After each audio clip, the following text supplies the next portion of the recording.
All right, we are recording and broadcasting. The floor is yours. Good morning, everyone. Welcome to the December 16, 2021 Delta Stewardship Council meeting. I'm Susan Tatayan, Chair of the Council, and I'm very grateful that we're able to be together virtually this morning. Please excuse our late start. We were having some technical difficulties and we'll try to roll through the meeting more quickly as a result. So council members, let's establish a quorum with a roll call starting with Virginia Madueño. Good morning, Madueño here. Maria Maranian. Maranian's here. Don Natoli. Good morning, Don Natoli's here. Christy Smith. Good morning, Christy Smith here. Daniel Zingali. Good morning, Daniel here. Susan Tatayan here, and we are expecting Judge Damrell shortly after some technical difficulties are sorted out.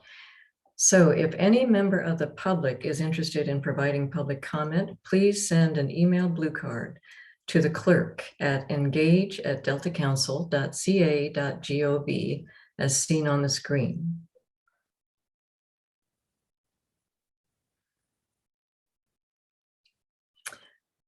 Well, I don't know if you can see it on the screen, but again, that's engage@deltacouncil.ca.gov. Be sure to note your name and the agenda item that you wish to comment on. And when your name is called, the clerk will unmute you. So on to agenda item 3, the consent calendar. Council members, this is an action item. We have, looks like 3 items. Is there any public comment on this item? No, Madam Chair, there is not. Members, approval of the consent calendar. Okay, motion by Council Member Smith. I'll To second. approve, second by Council Member Madueño. Any need for discussion on the consent calendar items? Or any objection? Okay, hearing none, the motion is adopted by unanimous consent. Let's move on to agenda item 4, the chair's report. For the chair's report this morning, we have before us election of the vice chair. It's been quite a while since we've had a vice chair, so we're overdue. And we do need to nominate someone to be vice chair. Is this now? Should we nominate? Sure. Yeah, Yes, I'll thank you. nominate Councilmember Madueño. Second. Okay, we have a motion to nominate Councilmember Madueño by Councilmember Maranian. It was second by Councilmember Smith. Are there any public comments on this item? No, Madam Chair, there are not. All right, well then let's move to the vote. Those in favor, please say aye. Aye. Aye. Aye. And those opposed, please say nay or no. A. Well, okay.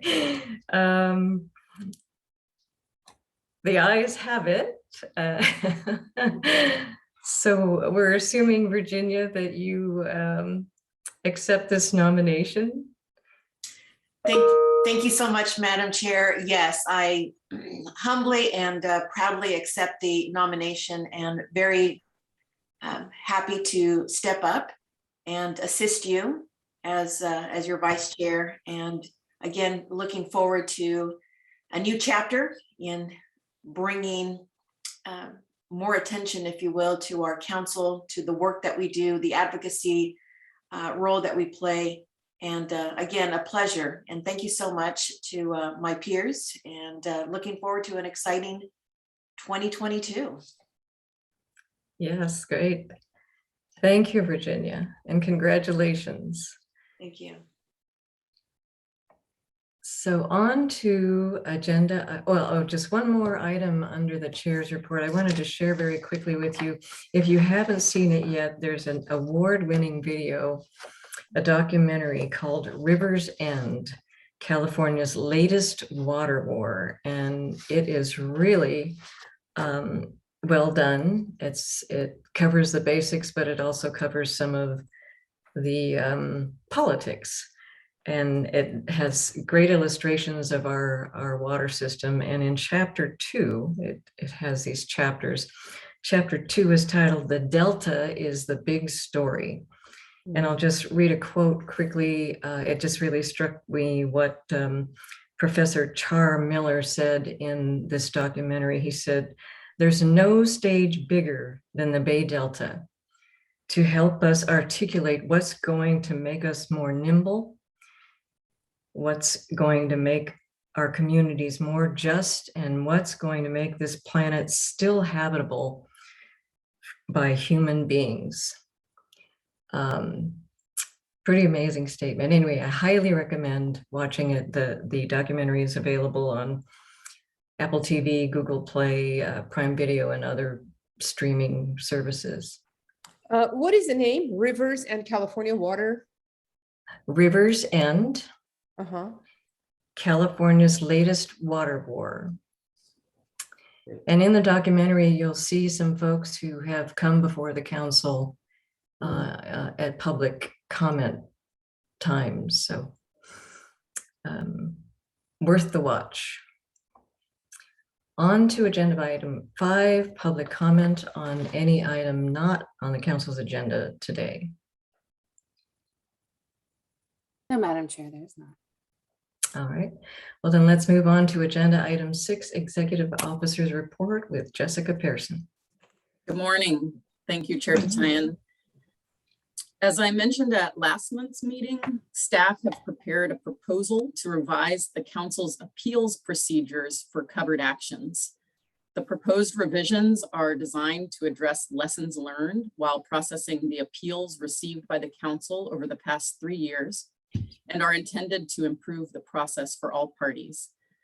These appeals procedures that we have in place now were adopted by the council in its first year of business in 2010, before we had experienced covered actions and before we had had any appeals. So it's time to update them. Staff released a draft version of the proposed amendments on our website on December 10th for a 90-day public comment period ending March 7th, 2022. Interested persons may view the proposed amendments on our website, and you can submit comments to procedures@deltacouncil.ca.gov. We don't currently have any active covered action certifications. There are 2 letters in your board packet to report on this month. One is a letter that was sent to the council. It was submitted on December 1st from Solano County Supervisor John Vasquez regarding the Lookout Slough Tidal Habitat Restoration and Flood Improvement Project. The letter states that Solano County, the Department of Water Resources, and the Department of Fish and Wildlife have entered into a memorandum of understanding to collaborate and identify opportunities to expand and enhance recreation within the Cache Slough region. The second letter is from the council to the West Sacramento Area Flood Control Agency, submitted on December 6th, regarding the draft supplemental environmental analysis for the Yolo Bypass East Levee project. The project proposes levee improvements, road work, and improving the levee drainage system of the Yolo Bypass East Levee in West Sacramento. The supplemental document addresses design changes from the final environmental impact report. The letter from the council states that the project appears to meet the definition of a covered action. And so in the letter, we outline Delta Plan policies that may be relevant, and we invite the Flood Control Agency to meet with council staff in early consultation. I have one personnel announcement regarding a recent promotion. Aaron Mullen has been promoted to Supervising Water Resources Engineer in the Planning and Performance Division. Erin has been with the council for 5 years and has been front and center on the development and collaborative efforts on the Delta Levees investment strategy. In her new position, she will lead the council's work related to water resource planning and also flood control and water supply reliability efforts. So my congratulations to Erin.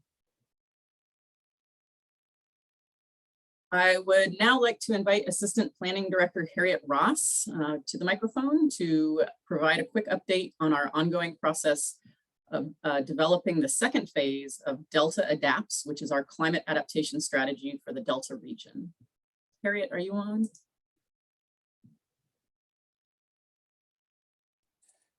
Moving her over now. Thank you.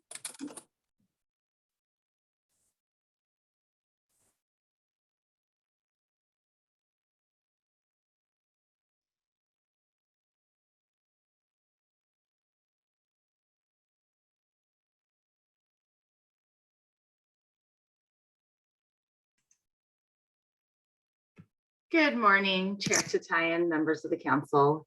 It's good to see all of you right for the holidays. Wanted to give you a quick update on Delta Adapts. If we could please share the PowerPoint and then go straight to slide 2, please. We started off our adaptation strategy last month with a stakeholder work group meeting. We had about 50 participants representing many sectors and environmental groups, liaisons to the ag community. The webinar ID, it says the number. I'm sorry, oh, okay, so sorry, I heard I thought someone was making a comment. So back to the stakeholder work group. We had a number of representatives, 50 participants representing many sectors. We asked a series of questions relating to having participants tell us what they value, priorities for adaptation, what factors to consider when looking at trade-offs of adaptation. We also asked participants to tell us what they think a resilient delta would look like in the future. We received a lot of feedback, as you can see on the Jamboard here. Just want to give you an illustration of the type of feedback that we got. There are several of these types of boards, so we got a lot of input. Next slide, please. We're still going through the comments that we received. If we can advance to the next slide. Okay, well, I'll just keep going. We got a lot of feedback and we're still going through the comments right now. However, some just wanted to share some of what we did here. Mostly what we expected, the comments that we did receive. That's really to balance the various interests and needs in the Delta, multi-benefit projects, the need to protect the economy, specifically related to regional agriculture, vulnerable communities and legacy towns from climate change. We also heard, many of the Delta stakeholders know where flood improvements are needed, under current conditions, and they just really need the resources to make these improvements. There was also a lot of concern for impacts to water supply reliability from sea level rise and increased salinity.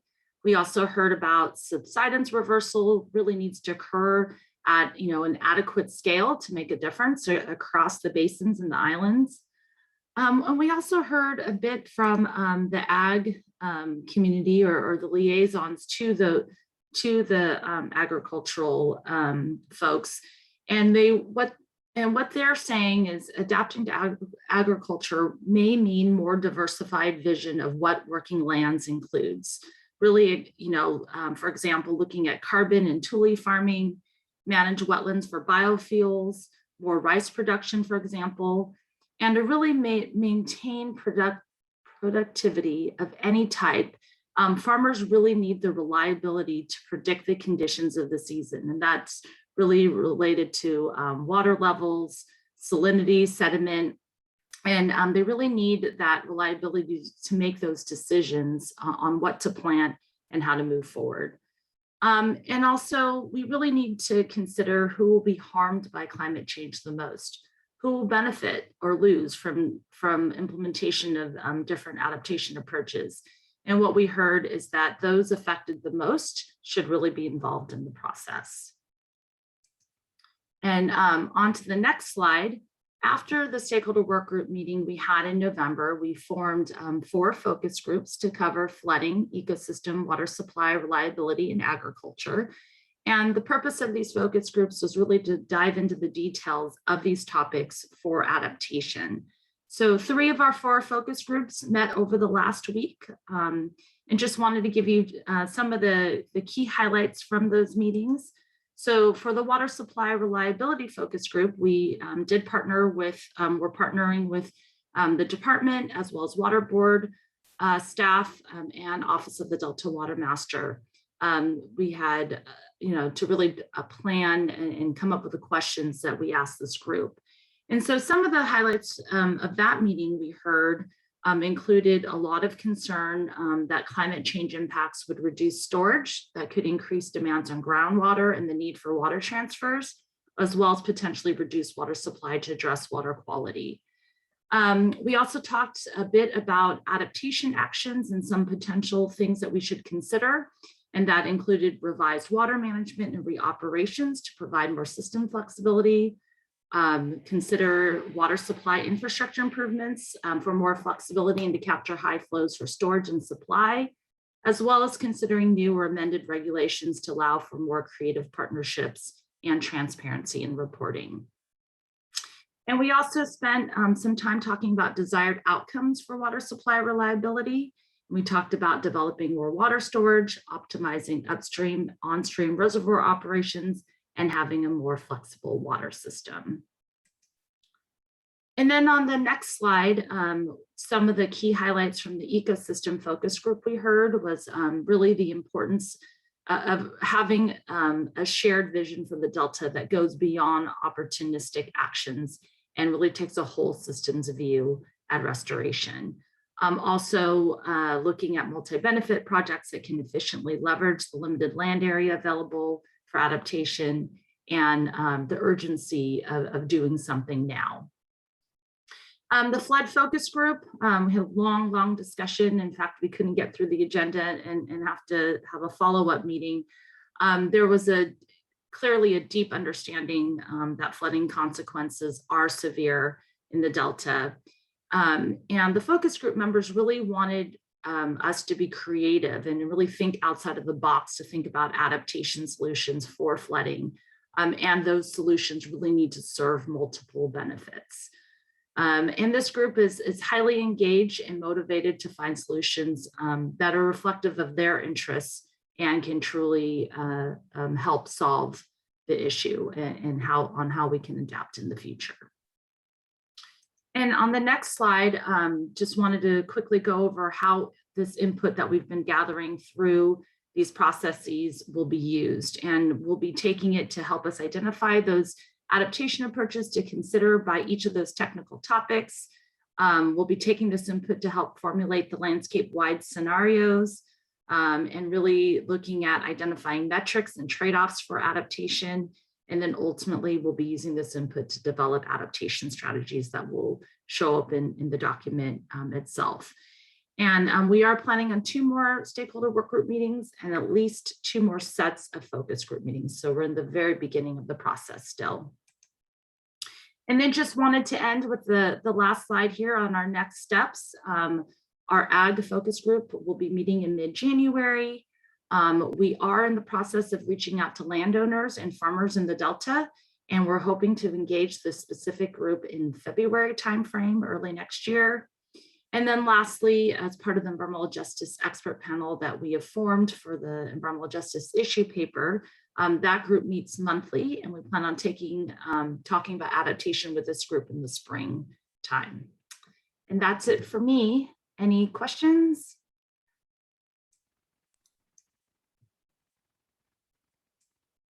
Don. Yeah, just thanks, Harriet. Question I have is on your outreach, are you doing these virtually or with the landowner farmer meeting in February?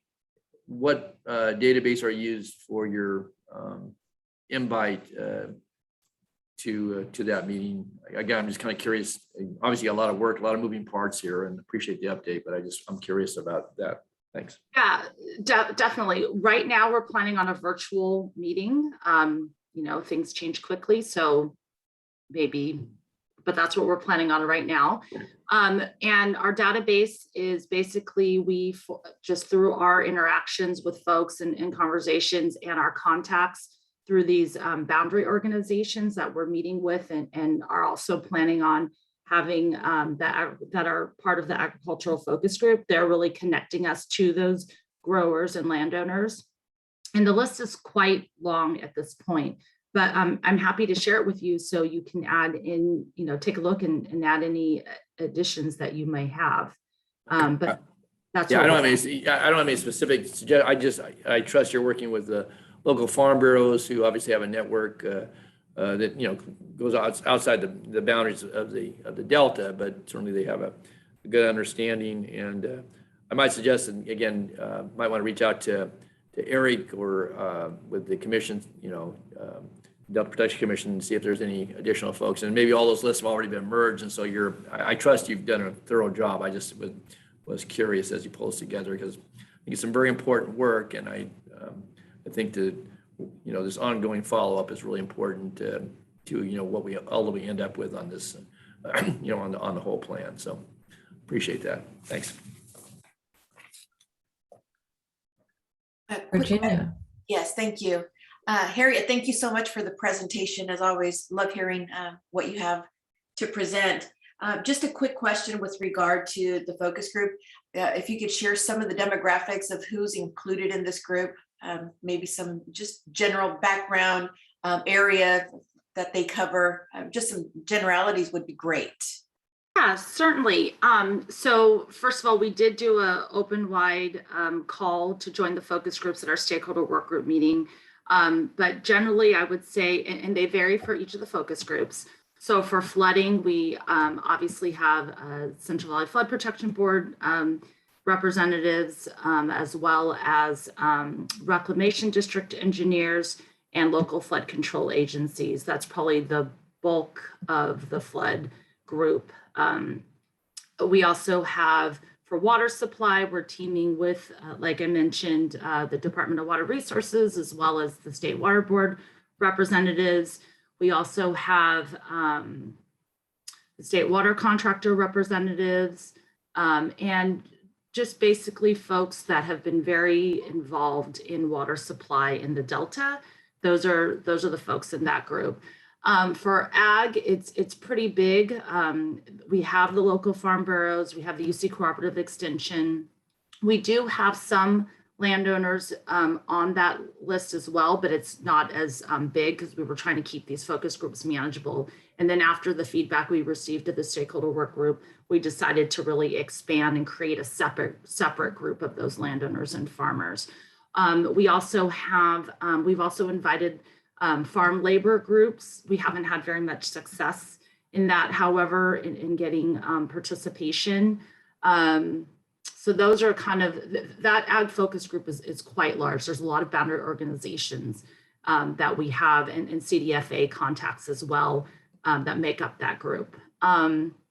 And then for ECO, it's mostly state agencies, CDFW representatives, GWR representatives from Eco Restore, and DPC and the Conservancy are part of that focus group as well.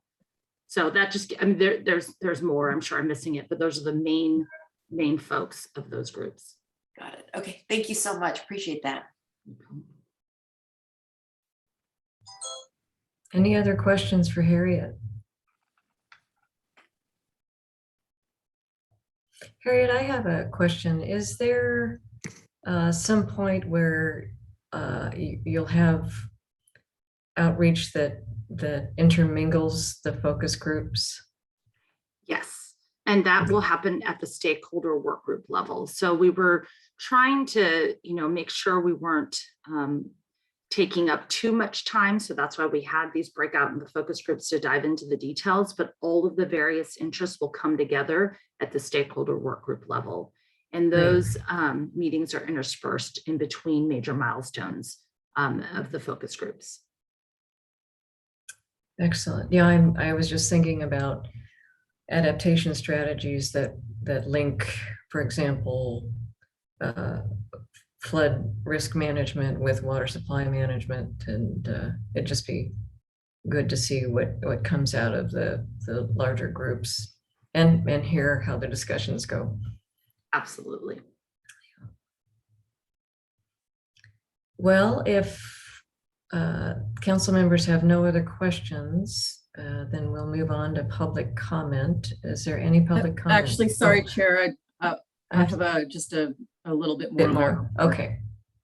Thank you, Harriet. I just want to quickly preview the agenda.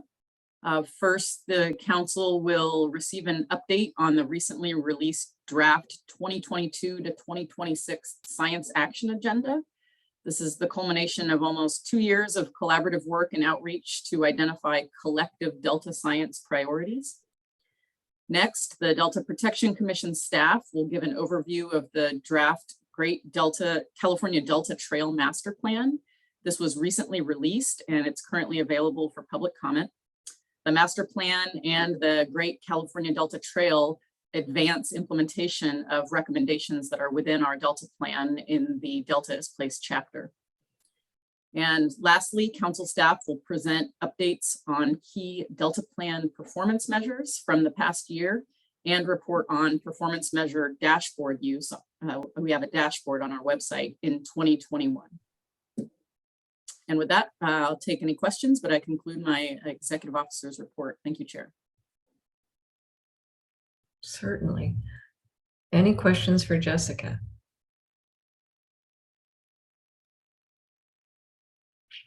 Okay. Hearing none, now we'll move to public comment. Any public comment on this item? No, Madam Chair, there's not. All right, well, then we'll move on to agenda item 7, lead scientist report with Dr. Laurel Larson. Thank you, Chair Tatayan, and good morning, council members. Happy December. I have a meaty and hopefully interesting lead scientist report in store for you today, so I'm just going to go and jump right in. But Beck, could you please bring up the slide for the article spotlight? And today I'm going to set the stage for the article spotlight by referring back to a few other papers that I've covered in the last year, kind of a year in review, if you will. When I covered Jim Klern's historical analysis of primary productivity in the Delta in June, you learned that the Delta has lost 77% of its wetlands, but 89% of its carbon supply to the food web, as wetlands are such abundant suppliers of food. The massive loss of food supply to Delta food webs is one of the factors implicated in pelagic organism decline, or the precipitous drop in the populations of 4 native fish species around the turn of the century. Last February, we also learned about how in the Nagiri project, written up by Ted Sommer, rice fields in the Yolo bypass were inundated to provide rearing habitat for salmon, with the finding that these managed inundation experiments were very effective at producing abundant zooplankton and rearing fish, given appropriate connectivity to the main channel. That Nagiri project is a great example of a managed flow action that is designed to increase fish access to habitat. Another type of managed flow action that we've also touched on, which is also designed to promote access to habitat, is the operation of the Sassoon Marsh salinity control gates to freshen Sassoon, which is something that we touched upon in my overview of Cameron Gallenbar's synthesis of drivers of Delta salinity back in August. Today, I'm going to discuss a third type of flow action that, unlike these other two actions, was not just used to improve habitat locally, but was really designed to change regional flow and transport patterns with the intent of transporting more fish food, phytoplankton, to the lower part of the estuary. Collectively, flow actions such as these are innovative strategies for potentially enhancing resilience of species like Delta smelt to drought, or simply to the poor food conditions that exist in the estuary. And these actions often come up in planning discussions. However, the number of times that they've been implemented as adaptive management experiments is relatively small, leading to their prioritization in the 2022 to 2026 Science Action Agenda, which you'll hear about shortly under Action 1C, which is to identify and carry out large-scale experiments that can address uncertainties in the outcomes of management actions for ecosystem function in the Delta.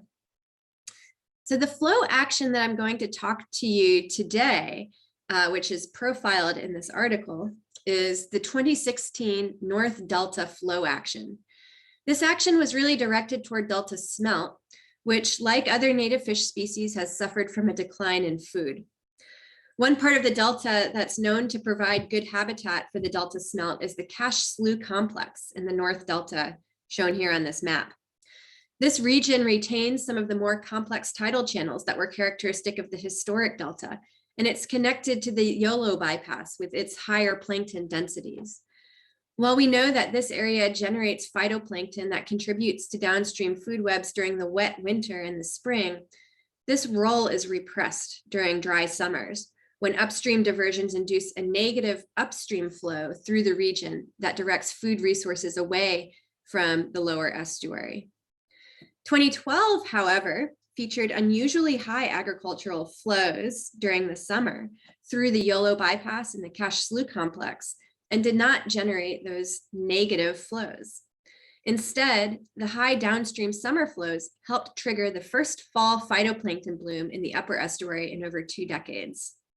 So with those 2012 observations as inspiration, a large team of researchers and managers from DWR, USBR, CDFW, NIMS, Fish and Wildlife Service, US Geological Survey, the Resources Agency, and local universities partnered with diverters to generate a summer flow pulse lasting for 2 weeks in July of 2016. That action constituted part of the collaborative Delta smelt resilience strategy. The source of the flow was agricultural drain water, which was rerouted through the Yolo bypass instead of being directed to the Sacramento River.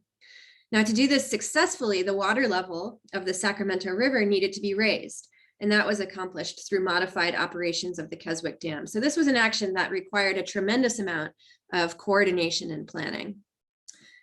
The researchers modeled how flows responded to that action, and then they measured changes in nutrients, zooplankton, and phytoplankton. The results from this 2016 action just came out in San Francisco Estuary and Watershed Sciences in a paper led by Jared Francic at DWR and a team of other authors from DWR and Anchor QEA. Now, the biggest findings were that the action was successful in generating a large volume of downstream flow through that target region. And that flow stimulated a bloom of a beneficial species of phytoplankton downstream. Now, whether the flow action by itself was sufficient to stimulate this phytoplankton bloom was a bit uncertain, as the species involved in the bloom had been prevalent in the Delta prior to the flow action. So there was abundant seed material for this phytoplankton available in the bottom sediments already. And indeed, when a similar flow action was undertaken in 2018, which was not reported on in this particular paper, a bloom did not result, which has been attributed to the different pre-flow conditions and the lack of a prior bloom in that year. Now, the flow action also generated higher numbers. Oh, and Beck, I forgot to ask you to move to the next slide, which will just show you the difference in these measured quantities after the flow pulse. Thanks. So in all, well, I'll say that the flow action also generated higher numbers of zooplankton in the Cache Slough complex during the flow pulse, but there was little evidence that those zooplankton were exported downstream. So in all, the North Delta flow action generated promising results for how we might intervene to enhance Delta smelt resiliency during dry summers. It also created additional science questions, which subsequent flow actions in 2018 and 2019 were designed to address. Now, results from those 2 experiments are still being analyzed and were not reported on in this paper, but in brief, those experiments revealed that while the food delivery system was less effective than in 2016, there was still more fish food in the lower Yolo bypass and Cache Slough than before this action or this food delivery system was implemented. And in fact, I'll just point out that there is a really great Frontiers for Young Minds article about it. We talked about the special issue of that journal, Frontiers for Young Minds, that's focused on the Delta. This article about the flow actions was published in September, and I encourage you to check it out. It's titled Delivering Food to Hungry Fish in the San Francisco Estuary. So I'm going to pause there for questions on this particular article, and then I'll segue into the rest of the report. I have a question for you, Dr. Larson, Madam Chair. Yeah. Yes, please proceed. Yeah, Laura, just as I was listening to talk about the time periods, if recollection serves me correct, 2011 was a wet year, and then we had several dry years, including 2016, and then 2017 was another wet year, and mentioned work that was done that hasn't yet been analyzed, I guess, fully for 2018 and 19. Again, these are summer pulse flows, as I understand it, but or later in the season. Is there any correlation or at least attribution of what may occur? You missed 2012, and then again, obviously 2018 and 2016. I'm just curious about that when we have these wetter either than normal and or go through periods of fairly dry, if not extreme drought in some cases. And obviously the reservoir system still continues to maintain flows in the river, but with some other impacts. So I'm just curious about that, Dr. Larson. This is a big part of the question, and I'm glad you asked it because it relates nicely to something I'm going to talk about later on. So really, understanding how the history with respect to how wet it was in the past, what sorts of organisms really populated the food chain in the past year, past 2 years, even in some cases. That is a really big question in terms of how that history impacts responses to flow actions that we might do like this. And in fact, there's a big black box when it comes to understanding how these food webs work in the Delta. We have a lot of measurements of phytoplankton. We don't have very many measurements of zooplankton, as we mentioned a few meetings ago. But how that lower level or that base of the food web is connected to fish at the top, and what the influence of other environmental drivers like flows and temperatures are, that's really poorly understood. And that's something that requires really statistically savvy people to put these different data sets together and do that really challenging synthesis. And I'm going to say a lot about this in a moment, but I'm really glad you asked the question. Yeah, well, thank you. I find it very fascinating, again, because I know so little about science, but as you present these and just, again, the graphics, as I've said before, and others have too, that really do, I think, help to break it down and understandable. And then as you provide the narrative behind it, I think it just furthers the understanding. So thanks again, Dr. Larson. You're welcome. And I'll just credit this graphic, as every graphic is credited to Karen Gutierrez, who's our state policy fellow.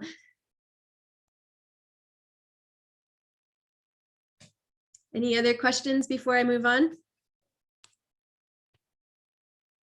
So I don't see anyone. Cut in if I missed you, but with that, I think I will segue to the rest of the report. And that was a really great question, as I said, because it connects to the next thing I'm going to talk about, which is a report out on a partnership that the Delta Science Program engaged in with the National Center for Analysis and Synthesis. And I'm going to start by saying quite a bit about the motivation for this partnership, and then I'll talk about their methods.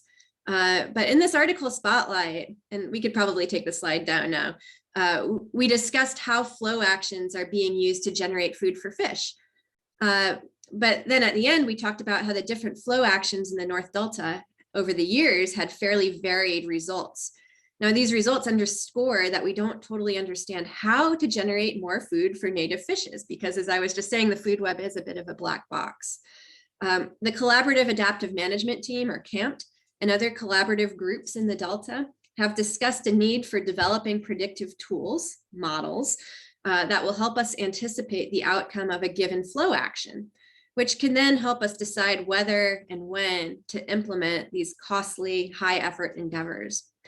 These calls for food web models echo a call from the Independent Science Board, just in the beginning part of this year in their invasive species report, which specifies food web models as a critical need. In particular, the report demonstrates how these models can help us make connections in advance between habitat restoration or flow actions and benefits for native fishes. So what is the big gap here? Well, for decades, through the Interagency Ecological Program and other entities, we've collected monitoring data on phytoplankton and environmental drivers and fish species. This really constitutes a big data set in the classical sense. But individual data collection efforts are typically focused on individual species or groups of species, but there's not necessarily coordination across the different components of the food web. And similarly, funding for data collection does not often extend to funding for analysis.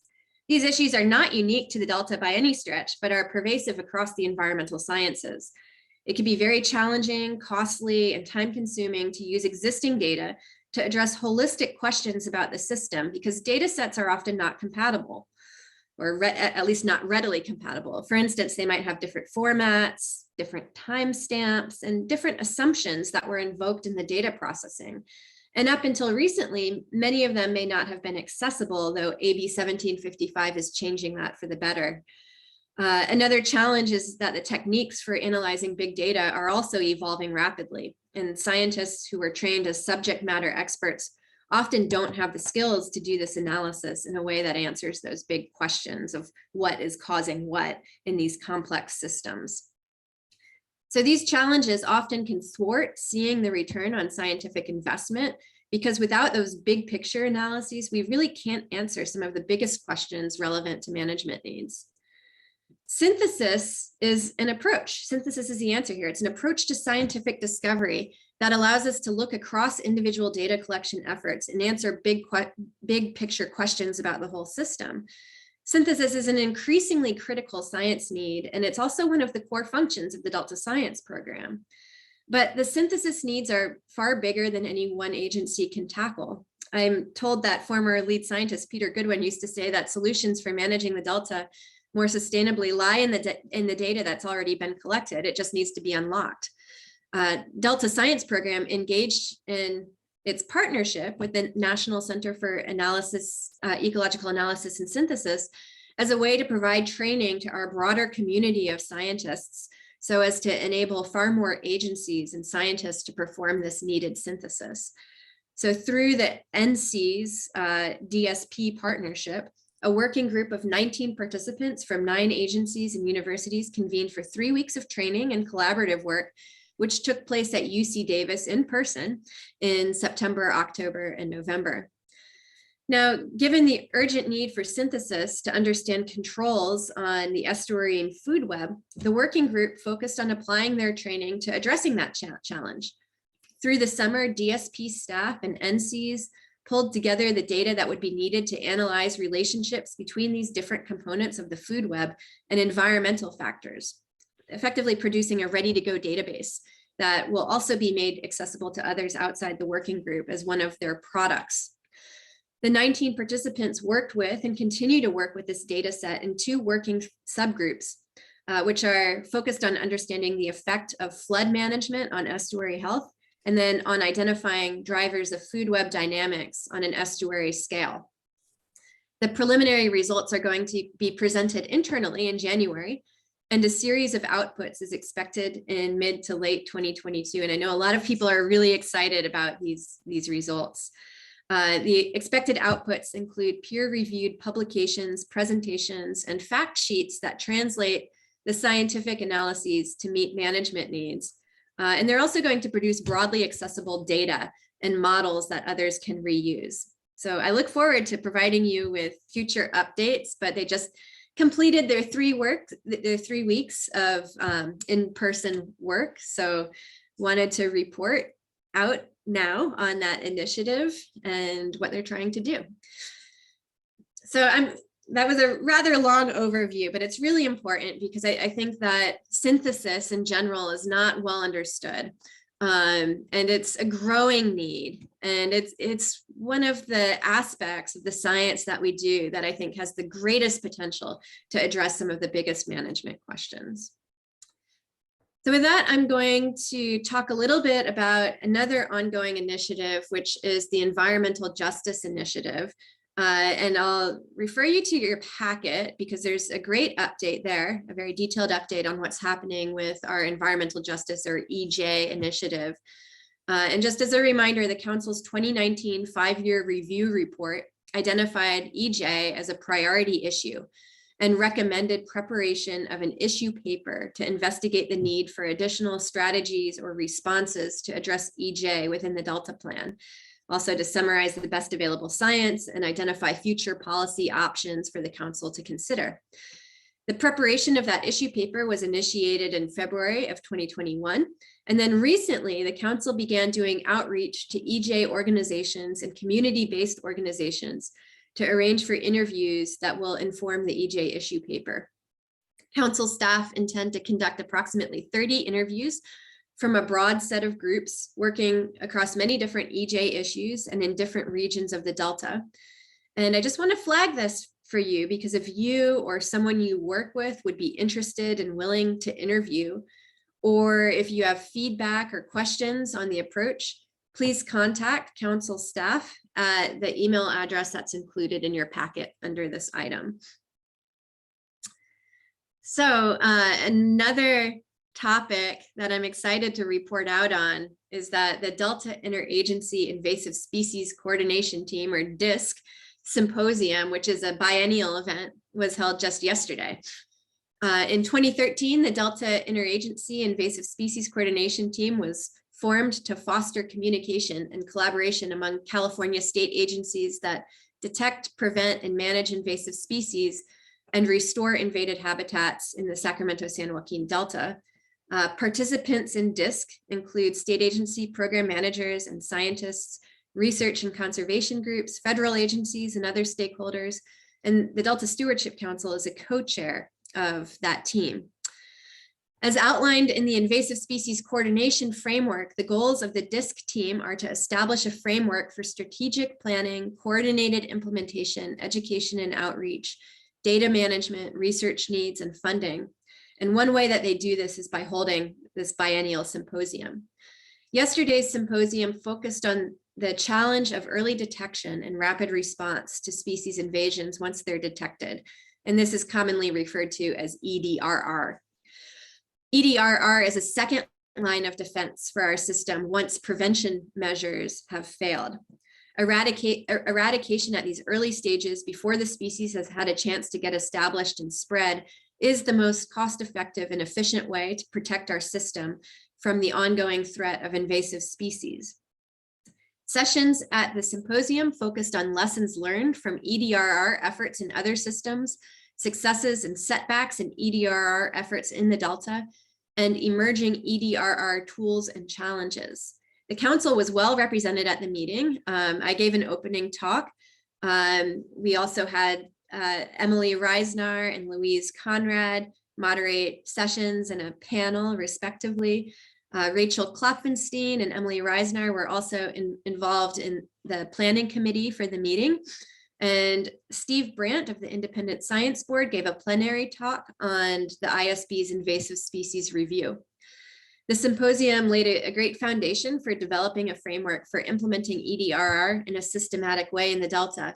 And this helps advance Action 3D of the 2022 to 2026 Science Action Agenda, which is to synthesize existing knowledge and conduct applied interdisciplinary research to evaluate the costs and benefits of different strategies for minimizing introduction and spread of invasive species, and to inform early detection and rapid response strategies. So there's a few other upcoming seminars that should be on your radar.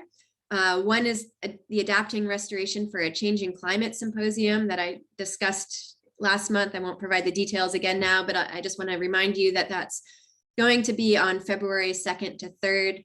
The main news is that registration for that meeting is now available, and a full agenda is going to be released on December 20th on the Delta Science Program's Adaptive Management webpage. And second, we now have dates for the upcoming salinity management workshops, which I also covered in detail last month. Just as a quick reminder, these workshops are designed to lay the groundwork for collaborative development of a suite of scenarios to evaluate alternative salinity management strategies, such as the use of salinity barriers, modified water operations, and implementation of restoration in the face of a changing climate, and identify what the impacts would be on Delta communities, ecosystems, and water supply. So the dates for the workshop are going to be April 26th through 27th for the first one, and then October 11th through 12th for the second one. I do have a note in my packet or in my notes that I just wanted to let you know that the Science Action Agenda public draft is available for comment until January 21st, but I'm going to spare discussion of any details because you will hear about that next. And the other quick update is that we have a release date for the Delta Science Fellows Program, RFA, which will be coming out on January 25th. So I'll probably report on this in January in detail, but please help us spread the word that this great opportunity is coming available for master's students, PhD students, and postdoctoral scholars. And this year, one new feature of that Fellows RFA is that we have a separate track devoted to social science projects. And then finally, I'll wrap up with my by the numbers report. Unfortunately, I haven't rerun the numbers since this last big storm, but as of December 13th, the Northern Sierra has received 149% of its average precipitation to December 13th, although snow water equivalent is still just 38% of the average. So this is a measure of the snowpack, and that might be because we've had such warm temperatures, and that does not facilitate a strong snowpack. In the Central Sierra, 103% of the average precipitation has been received to December 13th. Again, I expect those numbers to be much higher now, and I particularly expect the snowpack numbers to be much higher after this last storm. I've heard that the mountains have gotten dumped on. But what we're looking at in the reservoirs is still approximately the same as last month. Shasta is at 44% of its average, Oroville at 60%, and San Luis Reservoir at 42%. And this is because we really need a lot more rain to fill up all of that available pore space in soils before we start generating more runoff to rivers, which eventually makes it into the reservoirs. I'll note that Jay Lund on the Independent Science Board had a great tweet this week. And the tweet basically showed that we're on track right now to, this water year is on track to as the third highest in terms of precipitation.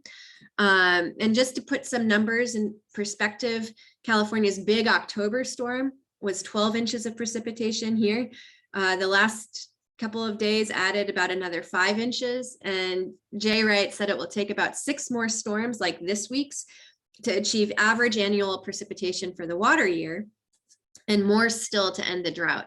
So we've had a great start to the water season, a really wet start to the water season, but there's still a long way to go to meet our water needs here in Northern California.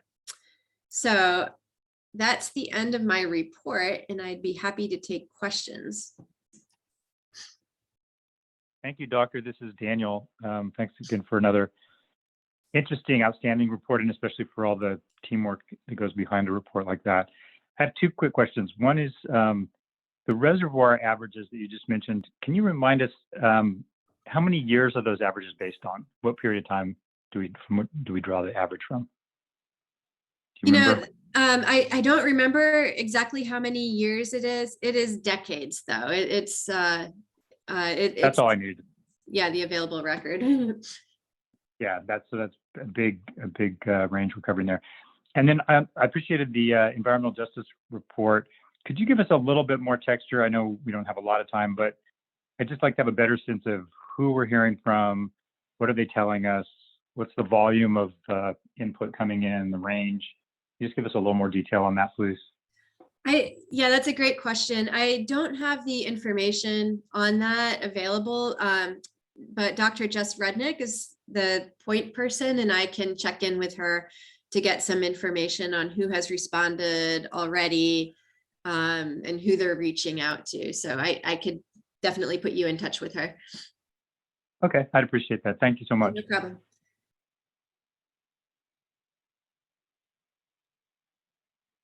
Question? Councilmember Natoli. Yeah, thank you, Dr. Larson. Thank you, Madam Chair. Just back to the work on the invasives.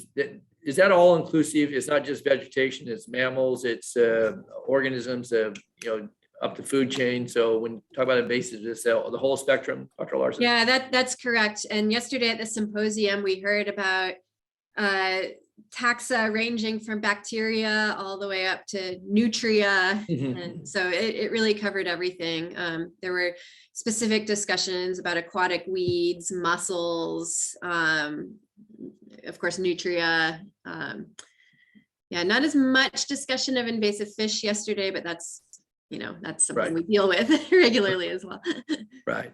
And again, I'm sorry, I wasn't able to tune in yesterday, but I assume the website has some of the papers and presentations that were presented as a part of that, or comments that were offered via at least written communications. Is that available to folks or not? I will find out for you. Okay. If you could, I know I had it tentative in my calendar. It just it didn't happen yesterday for me, but I would like to follow up if possible. I'm fairly sure the meeting was recorded, and I'll find out how you can access it. Okay, that'd be great. Okay, good. Thank you so much. You're welcome. Virginia. Dr. Larson, again, always a pleasure to listen to you. Your wealth, if you will, of knowledge is just amazing. A couple of questions with regard to the Environmental Justice Initiative and the interviews that have been conducted. In your opinion, is there anything that has, popped out at you that was of surprise with regard to the Environmental Justice Initiative that you didn't know that maybe is more apparent now? And what areas is that covering? So that's a great question. And again, I'll have to refer you to Jessica Rudnick for an answer. My understanding is that the interview process is just getting kicked off. So organizations are, that team is very much in the preliminary phase of reaching out to organizations. So I'm not sure that we can say that there's any surprising information that's been generated just yet. I know there's a lot of interest in what this group is doing, and I do look forward to reporting out on that a little bit later. Right now, really, what they're looking for is suggestions on groups to contact to ensure that their representation of organizations and individuals is as broad as possible within the realm of environmental justice. So so they're still very much at early phases, but I could certainly put Jessica Rudnick in contact with you and Daniel Zingali for more coordination and communication about this. Great, thank you. I appreciate that. You're welcome.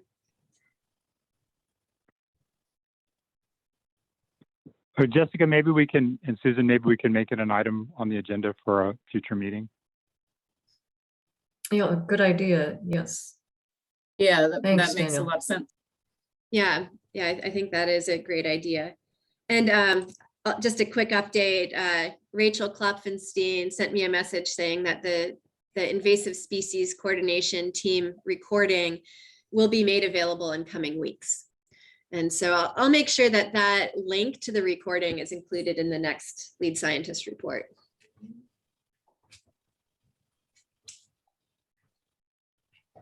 Any other questions for Dr. Larson? Okay. Is there any public comment on this item?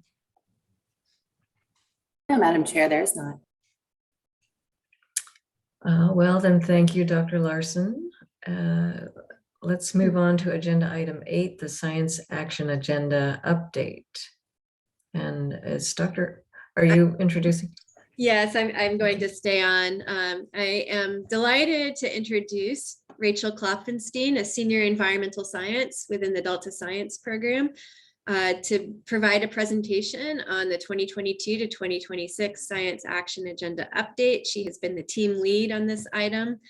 And I guess the other thing I want to say about this is that this is, this is widely recognized as a document that is produced by the scientific community for the scientific community. And it really helps us align our science priorities with the key management needs. And Rachel has gone through an extensive process to ensure that that alignment happens. So I will let her tell you more about that process. Thank you very much, Laurel. I have some slides I think will be pulled up. And, perfect, there they are. All right, perfect. So good morning. Thank you so much, Laurel, for the introduction. And I will just say, my name is Rachel Klopfenstein, Senior Environmental Scientist in the Delta Science Program's Collaborative Science and Peer Review Unit. And also on the line with us is Henry DeBay, the Environmental Program Manager for the unit. And we are here, and we're very excited that we're here to talk to you. And I'll be speaking on behalf of a larger team about the 2022 to 2026 Science Action Agenda, or SAA, for the Sacramento San Joaquin Delta. And the last time that we had the opportunity to present to the council was in August of last year. So we're excited to be back and provide you with an overview of the completed first draft. Next slide, please. But first, I just want to give a quick reminder on what the Science Action Agenda is and why it matters. As its name suggests, the SAA is a collaboratively developed agenda that prioritizes and aligns science actions to address management needs in the Delta. And it provides a unique service to the Council and the Delta Science Program, as well as to the broader Delta Science community. No other document elevates a list of shared science priorities for the Delta quite like the Science Action Agenda. And while the Delta Science Program facilitates the process, as Laurel mentioned, the Science Action Agenda is co-produced with stakeholder input and does encompass priorities from different collaborative venues and entities, thereby advancing shared interests and promoting transparency and collaboration. And we are extremely grateful for the tremendous interest in the Science Action Agenda development process. Since early 2020, noting that that's also the time that COVID began. So some challenges in terms of meeting in person, but since early 2020, we've engaged with over 30 collaborative groups, heard from over 125 workshop participants in very active and engaged workshops, and have gathered over 150 survey responses across multiple surveys. And I'll also note that the Science Action Agenda is called out in Governor Newsom's 2020 Water Resilience Portfolio as a potential statewide model for prioritizing science relating to water supply, water quality, and flood risk. And because the Science Action Agenda is a distillation of input from scientists, managers, and those with stake in the Delta Science Program and other agencies use it as a guide for science funding. The 2017 to 2021 Science Action Agenda has been used by the U.S. Bureau of Reclamation, the California Department of Fish and Wildlife, and the state water contractors, in addition to the science program, to allocate over $35 million for competitive research projects and graduate student fellowships over the last 5 years. And while these funding opportunities are primarily led by the science program, we're always looking to form partnerships and continue those we've already made. In addition to guiding funding calls, there are other uses. For example, a scientist in the system can use the SAA to see what science activities could be funded or what actions are of shared interest in the community. In viewing the Science Action Agenda, a manager can quickly see what priorities are shared with other entities. Next slide, please. And the 2022 to 2026 Science Action Agenda is the second full iteration of the SAA. Though there were 2 similar efforts in the past, and all these previous efforts provide an opportunity to learn what worked and what could be improved and adaptively managed, kind of in our little cycle here. So first, in our planning stage, we changed the structure. We added management questions as a recommendation from the DPIC, Delta Plan Interagency Implementation Committee, DPIC's Science Funding and Governance Initiative in 2019. And the goal here was to better link science actions to the broader management needs. And this update also involved many more stakeholders and interests than the previous iteration, which was in response to calls for more co-production. There were many opportunities for engagement, including multiple online surveys and public workshops, which takes a lot of time. And the 2022 Science Action Agenda was also informed by the funded research from the previous funding solicitations and what we call our progress summary, which was an assessment and tracking of progress made on the 2017 to 2021 SAA. And this step, this progress summary step in particular, served to be really critical to the development process. In addition to determining the amount of funding that was allocated based on the last Science Action Agenda, we reviewed all activities that contributed to addressing the 25 science actions in the previous Science Action Agenda. We sought public input on the progress summary, and we released the final progress summary in the spring of this year. And the existing gaps, like what did not get addressed, those were used to inform the development of new science actions that are in our draft now. And we'll continue to adaptively manage this Science Action Agenda update process and welcome input. Next slide, please. So for the 2022 to 2026 Science Action Agenda, the document and process has been organized into 3 hierarchical components, as shown by our pyramid diagram here, to ensure that the science actions are grounded in the management context. And management needs are at the top of this pyramid and are the broadest component, and we've landed on 6, and we'll talk about those next. Below that, we have management questions, again, new for this iteration, which offer slightly more resolution on key management issues across the Delta and broader estuary. Through public outreach and input, we landed on 65 management questions, though not all of them directly relate to our priority science actions in the draft. And central, again, to all of this are the science actions themselves, of which we've prioritized 25 in the draft based on input for funding in the near term. And we also had so many good suggestions for science actions that we actually chose to preserve 75 of them in the appendix of the document. So folks can see which ones were proposed but not prioritized for funding right now, but are still important. And now we'd like to give you a quick flavor of the management needs and the science actions themselves. So next slide, please. With the help of public input, the management needs we've landed on broadly relate to improving or assessing coordination of large-scale experiments or efforts across the system, monitoring, model integration and forecasting, multi-benefit approaches to managing the Delta as a social ecological system, building and integrating knowledge on human behavior and processes, acquiring new knowledge and synthesizing existing knowledge to support species recovery, and assessing and anticipating the impacts of climate change. Now, these 6 needs highlight information that's needed to inform decision-making, assessing scenarios, and enhancing Delta governance. And many of these needs relate to existing council priorities, including Delta adapts and our efforts to enhance social science integration. Next slide, please. The science actions, again, there are 25 that have been proposed as priority for funding, are responsive to the management needs and the management questions, but I do want to highlight some of the specific themes or topics that the science actions cover.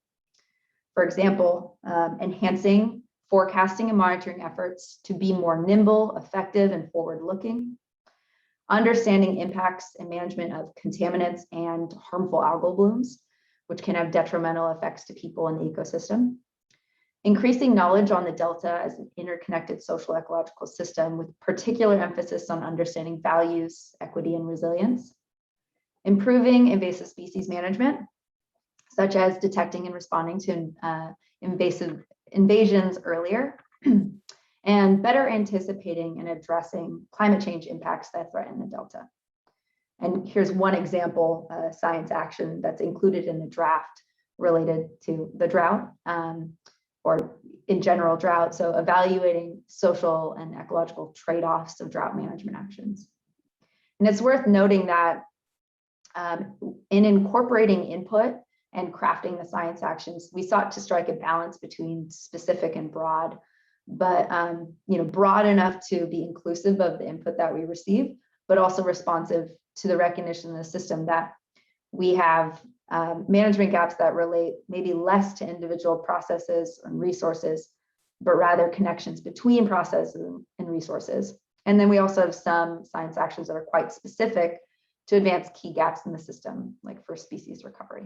Next slide, please. The science action agenda is available for public review now, the draft, through January 21st of 2022. We released the draft in mid-November of this year. And we're seeking input from the Delta Independent Science Board, various collaborative groups, workshop participants, those that have participated in the process, and other interested members of the public and those with stake in the Delta. After considering comments, we anticipate releasing the draft by spring of 2022 and presenting that final to the council. Next slide, please. Oh, I now want to thank you all for your time this morning, and also thank everyone who has been involved in the development process, especially those that are on the next slide. And now invite any of your questions or comments. Next slide, please.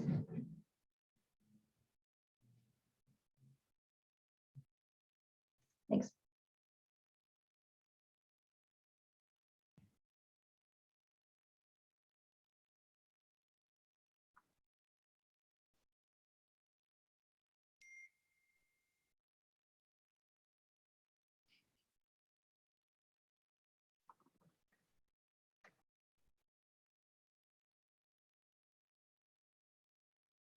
No comments or questions is fine as well. Thanks, Rachel. Of course.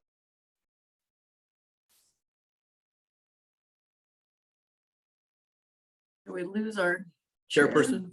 Yeah, that's Chairperson Jataya. She got kicked off. We got a vice chair now, Virginia. Well, maybe we can move on to see if there's any public comment for the item. There is. We have Deidre Desjardins.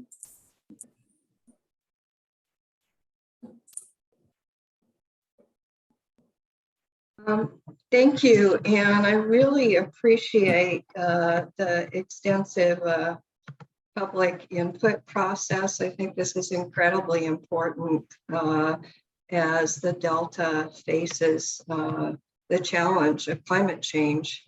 And I was struck, one of the Delta Independent Science Board members said that, 35 million isn't enough, and that actually the Delta needs a lot more money for research. It was Bob Nyman. So how to prioritize this is critically important. I did have a concern. I followed the IEP pelagic organism decline research, and I don't know if it was before your time, but they realized that all the pelagic species in the Delta had declined severely and abruptly. And IEP pulled together a pelagic organism decline management team, and they did 47 studies. Actually, I think it was, I forget, 47 or 57, and they did a big synthesis report in 2010. But I'm really concerned that there isn't follow-up because we failed. I mean, the Delta smelt is going extinct.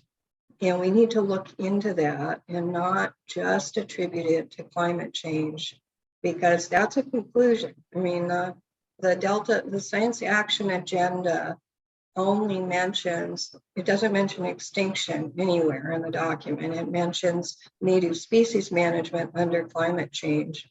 But I know because some of the stakeholders I work with were very concerned about the temporary urgency change petition, and they predicted that in the last drought, and they predicted that it would drive a delta smelt extinct. And in fact, the smelt simply never recovered from the relaxation of water quality standards.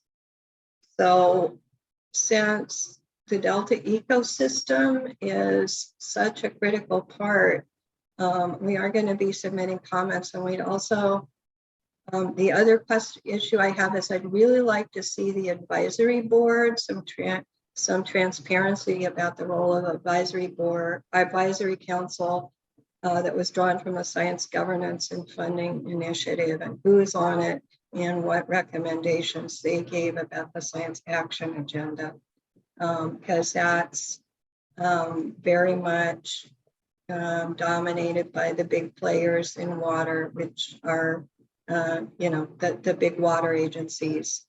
And there is some concern that they're obfuscating issues that are critically important for management of California water and the Delta.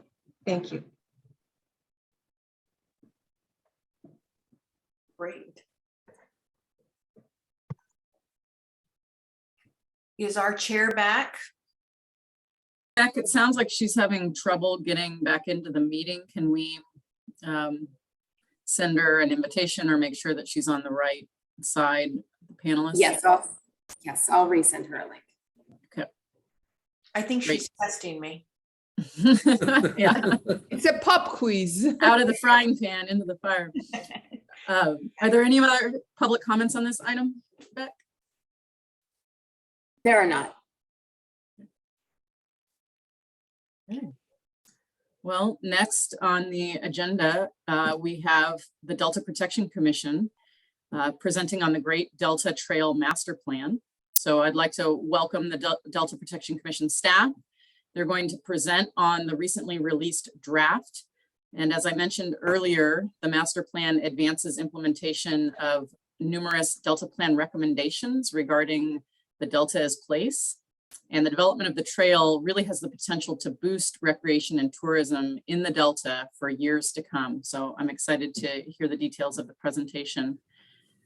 And do we have Eric and Virginia Gardner on the presenter side? I see. Yeah, thank you. Yeah, thank you, Jessica, and Chair and council members. I'm Eric Vink. I just want to briefly kick this off before I turn it over to Virginia Gardner. She is our program manager that has been managing the effort to prepare the Great California Delta Trail Master Plan. 2006 legislation tasked the commission with creating a plan to link the Bay Trail, which is along the Carquinez Strait in eastern Contra Costa County, with the Sacramento River Trail, now trails, because there are trail segments on both sides of the river in Sacramento and West Sacramento, to link those two. And it's been a long time since 2006, needless to say. In that intervening period of time, we've traveled a pretty windy route, as you can see from this serpentine figure here, and including preparing blueprints for the two segments, what we call the Western Blueprint, Solano and Contra Costa counties, and the Eastern Blueprint for the remaining three Delta counties, San Joaquin, Sacramento, and Yolo. And then most recently, we initiated an effort to prepare a master plan. The master plan is more of a strategic plan for how we get to a linked trail network through the Delta. We don't intend to be trail developers ourselves at the Delta Protection Commission, but to facilitate actions of local agencies who will be the entities that will be creating trail segments, and then ultimately these can hopefully all link together. So with that as an introduction, I'd like to turn it over to our program manager, Virginia Gardner, to walk you through the Great California Delta Trail Master Plan and then some anticipated next steps in that process. Thank you, Eric. Good morning, council members. I'm very happy to be here to provide an overview of the draft public review plan. Eric, the next slide, please. So this next slide will show our plan area. The study area is slightly different from other Delta zones because the Delta Trail will be connecting all the way from Sacramento to the Bay Area. So it includes the primary and secondary zones, as well as the Suisun Marsh and most actually of the National Heritage Area. Next slide.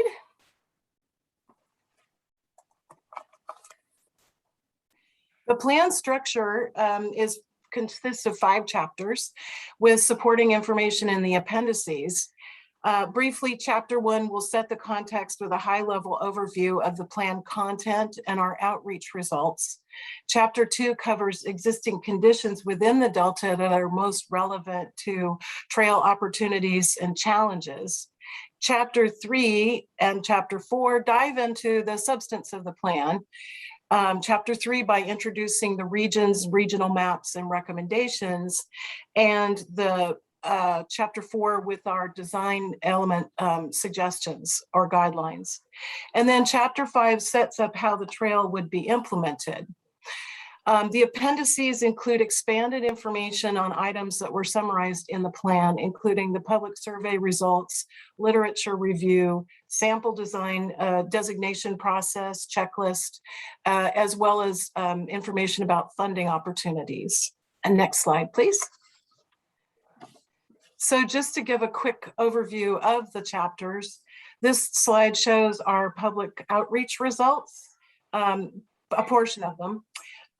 This was a public survey conducted in summer of 2021, and we also included a focused outreach to levee managers during the late summer and early fall of 2021.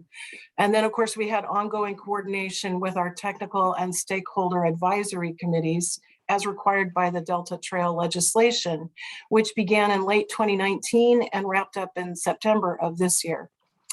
So the outreach kind of informed what the trail should be.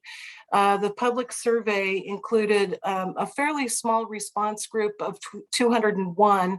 However, we felt that it helped inform the vision for the trail. One of the key questions was to hear what the community vision was for the trail. And if you see here, a total of 86 respondents, 86% of the respondents wanted connected trails, whether it was on the lower left-hand side, the green, 56% wanted a main trail with connections to local trails, or on the upper right-hand side in the blue, the network of connected trails, which was another 30%. Next slide, please. So our technical advisory committee and stakeholder advisory committee helped clarify the local process, progress and feasibility of early chapter 3 recommendations. And the levee manager input gave us really good grounding and counterbalancing considerations that we needed to take into consideration.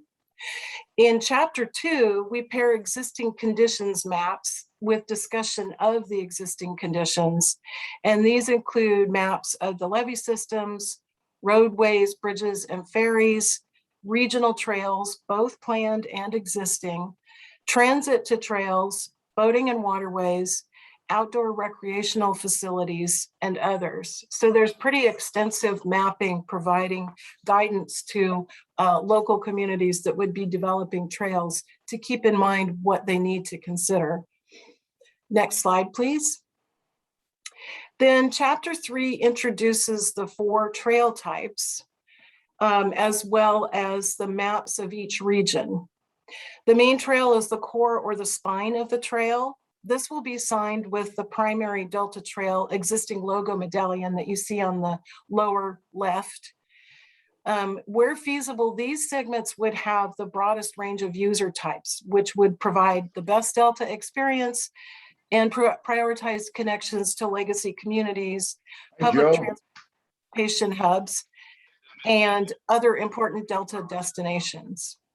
Then the local access trails would meet many of the same criteria as the main trail segments, but they would prioritize connection to the main trail over connections through the delta. Water launch sites, which you can see the third medallion over from the left that's blue. Well, these would be located along or accessed by a main trail or a local access trail segment, and they can also just be standalone water access sites. Generally, they would meet similar vision, use, in terms of use, location, and experience as the main trail, but they would relate mainly to, obviously, to water use. Then lastly, we have the adventure hubs, which we introduced as a concept that will be fleshed out much more fully with the National Heritage Area Management Plan. The adventure hubs represent a variety of opportunities, including historical walking tours, kayak or boat launch sites, and rentals, bike loops, equestrian loops, bird watching, hikes, etc. And these adventure hubs would serve as destinations within the Delta that can anchor the visitor experience and encourage further exploration by those with maybe less familiarity with the Delta. Next slide, please. So Chapter 3 also includes the bulk of the master plan recommendations, including the maps. And we start with the Western Delta region shown here. These illustrate both existing and proposed trails, as I mentioned earlier, and they provide specific locations for our recommendations. The first two recommendations are for the Commission to adopt and apply to the entire system the 4 trail types that I just outlined, and create a clear designation checklist to bring transparency and consistency to the trail designation process. So the Western region, of course, is the gateway between the Delta and the Bay Area.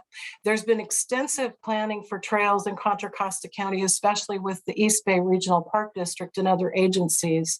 And the land trail recommendations in this region reflect the planning that's been done, as well as previous actions taken by the Commission to designate trail segments.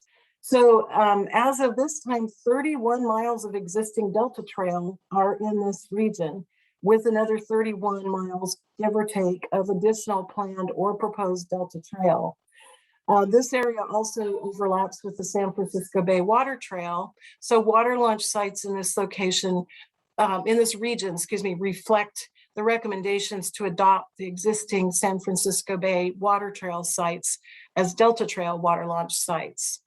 And then existing adventure hub suggested locations include established recreation opportunities around the Carquinez Strait, Suisun City, and the Oakley-Brentwood area. And again, the adventure hubs would be the product of what local communities have developed on their own. Next slide, please. From there, we move up clockwise to our northern Delta region, which is the gateway into the Delta from Sacramento and West Sacramento. And this is another area which has had a lot of active Delta Trail planning. There's approximately 14 miles of existing Delta Trail that are located here in this region.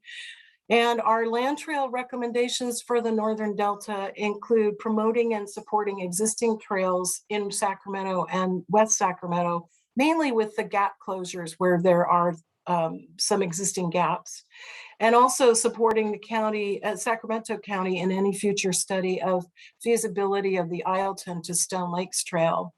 And then some additional support for bike access and bike facilities in the local, regional, and transportation and recreation plans.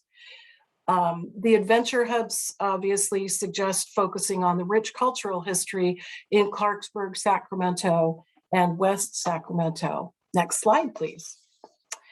So then we have our Central Delta region, which is the heart of the Delta, includes the 5 of the legacy communities, also, obviously, numerous cultural destinations, a handful of local trails, but unfortunately, currently no designated Delta Trail segments. So our land trail recommendations focus on potential for designating existing local trails as Delta Trail local access, and then supporting agencies in planning for improved bike and pedestrian crossing, in particular for the San Joaquin River that would get people around a very unsafe Antioch Bridge crossing. And our water launch site recommendations in this region focus on support of the existing well-established and very popular water launch sites. Next slide, please.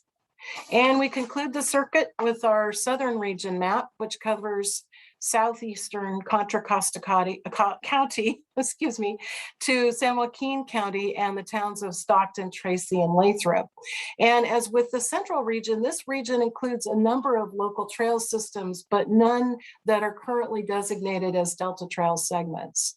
So our land trail recommendations here also focus on potential for designating existing and future local trails that will connect, especially trails to connect Stockton to the Delta as local access Delta trails.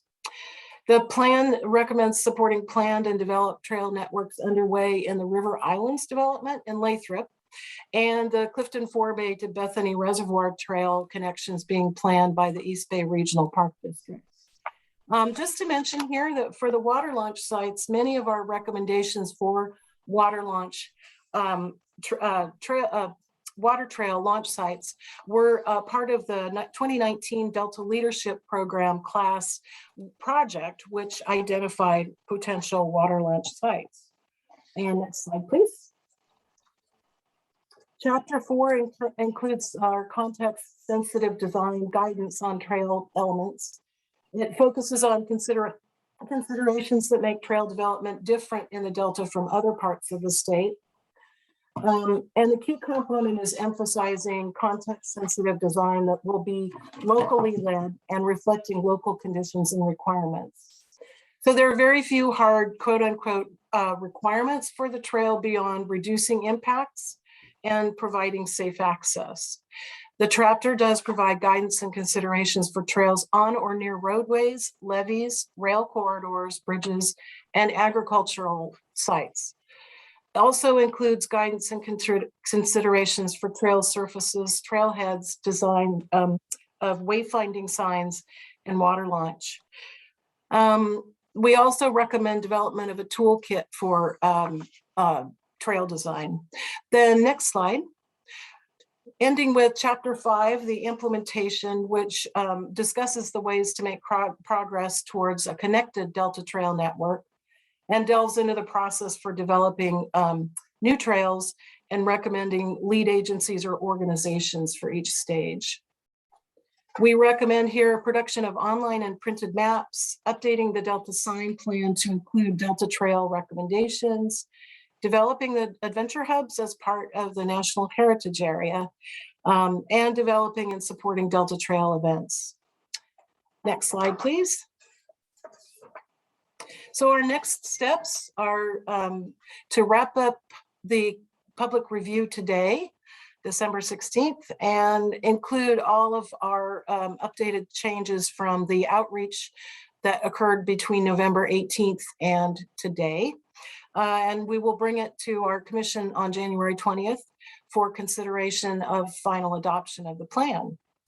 And at that point, we start promoting and implementing trails. So I know I've covered a lot in a very short time, but apologies for running over a little bit, and can take any questions if you have them. Thanks very much. Next slide. Madam Chair, quick question.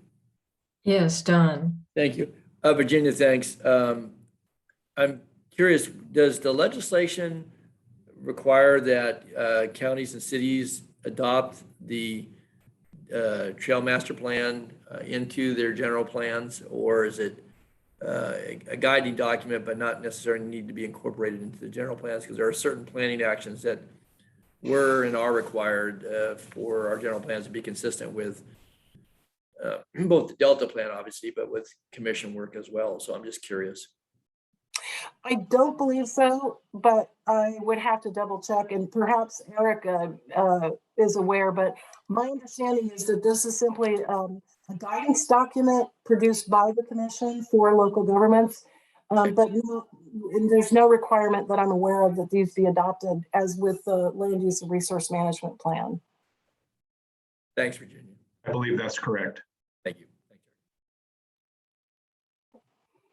Well, thank you very much. Then if there is a question from. Oh, hey, Virginia. Yes, thank you. Virginia, great presentation. Eric, great to see you. As I'm listening to you and I'm looking at all of these different facets, I'm intrigued for so many reasons. One is because I think that this is so desperately needed. But two questions. One is, what is the funding mechanism that you anticipate? I did see fundraising somewhere in there. That's question number one.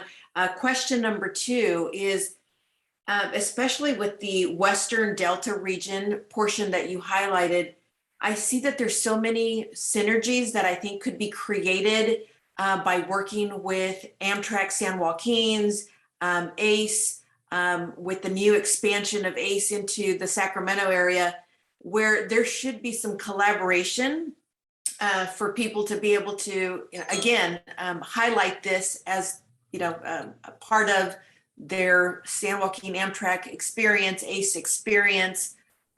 So any thoughts on that? Yes, thanks for that question.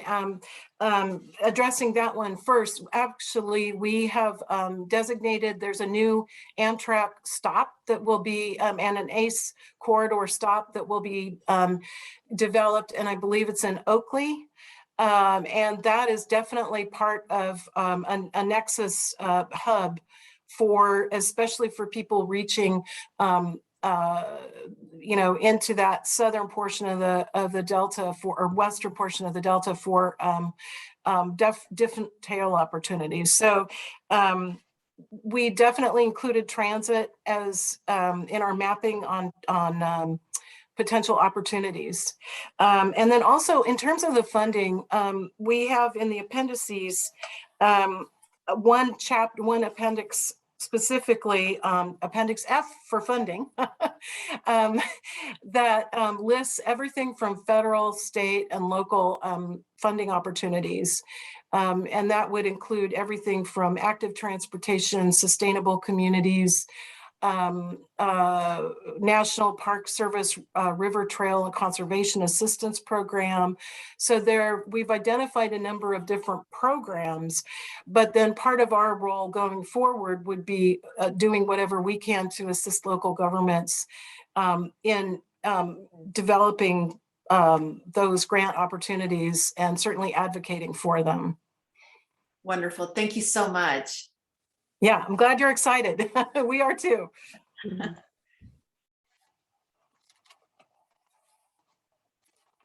Well, thank you. Any other questions?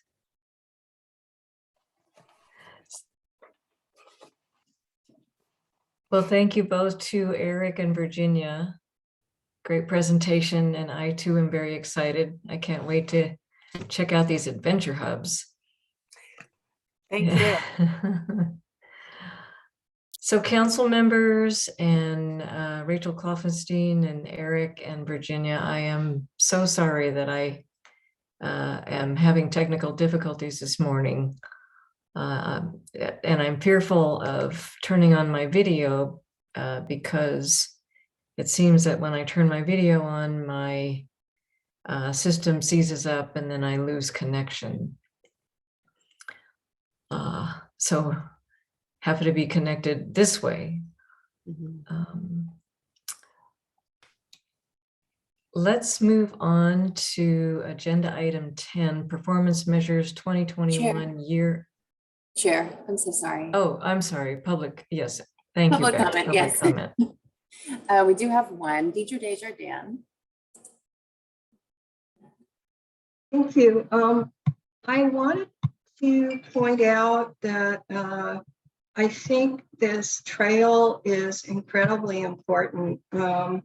As I started researching my own nature guardian instincts when I was working with to help save the Delta Independent Science Board, and I realized that the environmental advocacy community is somewhat unique, and that very strong motivations to work to protect fish and birds and natural resources. And one of the things that came up there's studies on effective connection with nature, sort of an emotional connection. And that's a primary driver of, the research shows it's a primary driver of protective actions. And so things like the Delta Trail actually can make a real difference in how much the research is showing, how much people care about the Delta and want to preserve it. So I just wanted to bring that up and to thank the Delta Protection Commission for the really fine work they're doing. Thank you, Deirdre. Are there any other public comments?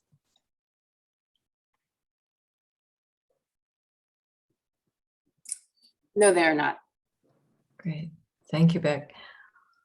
On to agenda item 10, performance measures 2021 year in review. I'll hand it over to Jessica Pearson. Okay, thank you so much, Chair.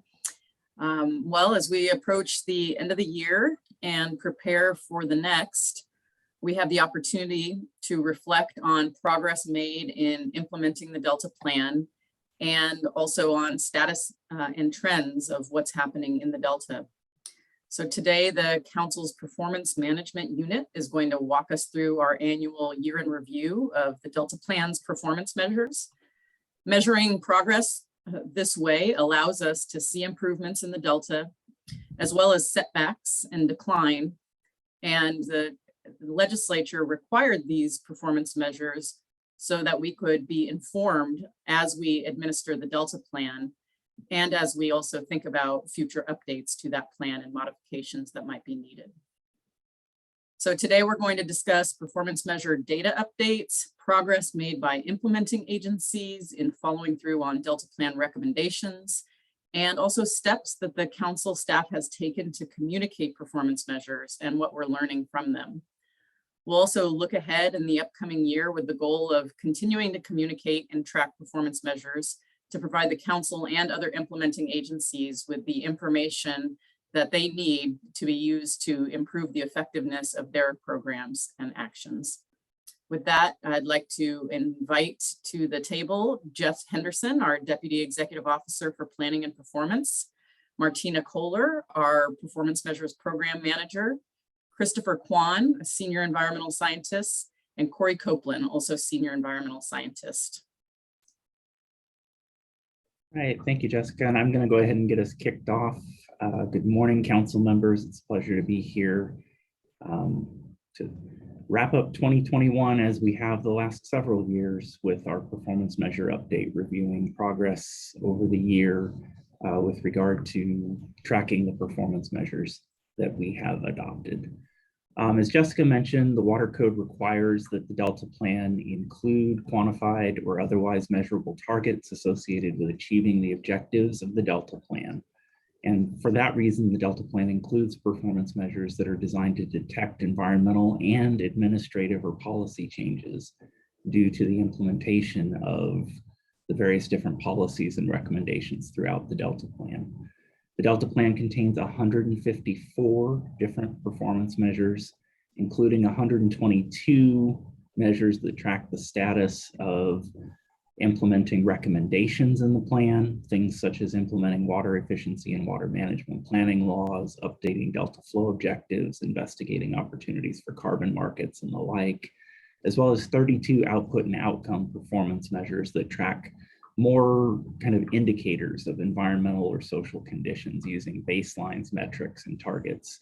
Things like acre feet of Delta water exported, the abundance of native species, the amount of subsidence reversal that's being conducted in the Delta, and the total area, perhaps, of carbon sequestration projects. As you'll hear shortly, the original performance measures were part of the 2013 Delta Plan. A revised set of performance measures was adopted by the Council in 2018 as part of the Delta Plan amendments. And the Council has an entire unit, the Performance Measures Unit, who you'll hear from the staff today, that tracks and evaluates these performance measures on an annual basis using an online dashboard as the primary communication tool, but also a number of other innovative means of communicating the value and status of the various different performance measures that are established in the plan. So with that, I'd like to hand it over to Martina Kohler, who is the program manager for our performance management unit, who will carry the rest of the presentation this morning. Thank you, Martina. Good morning. Morning. Thank you, Jeff. Good morning, Chair Tatayan and council members. So today, before we dive into our annual reporting on the performance measures, I would like to play a short video that our team produced together with the council's communications team. And the video is about performance measures. The video is part of our approach to communicate performance measures to a broad audience in order to explain and to promote understanding about the performance measures, how they were selected, what are the performance measures targets, and how the targets are established. The video stars our performance measures unit staff, Megan Thompson and Chris Kwan. It's about 5 minutes long, so enjoy. So please play the video.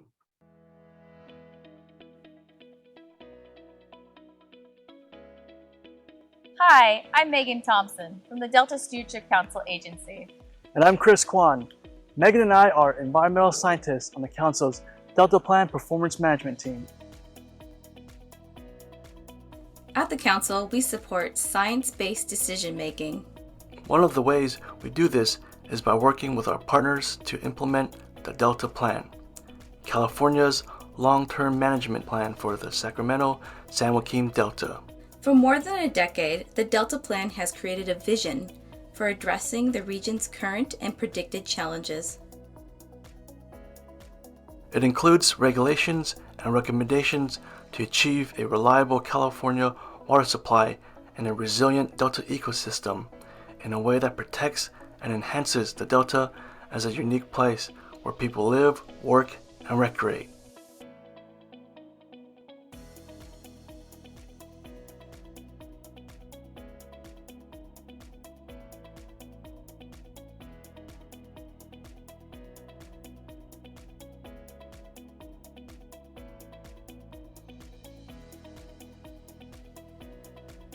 These performance measures were developed, refined, and set between 2013 and 2018.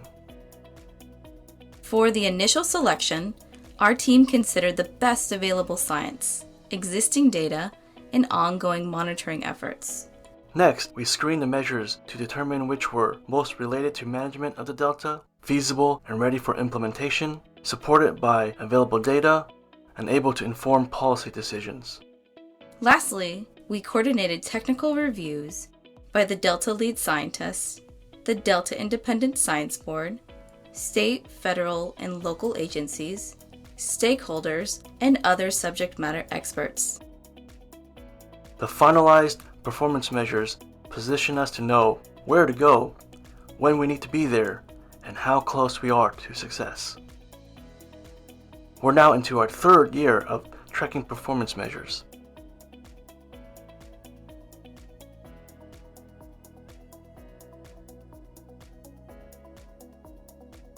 The Delta supplies a portion of the drinking water for more than 27 million Californians, fuels California's $3 trillion economy, is a biodiversity hotspot with more than 750 plant and animal species, and is the only national heritage area in the state.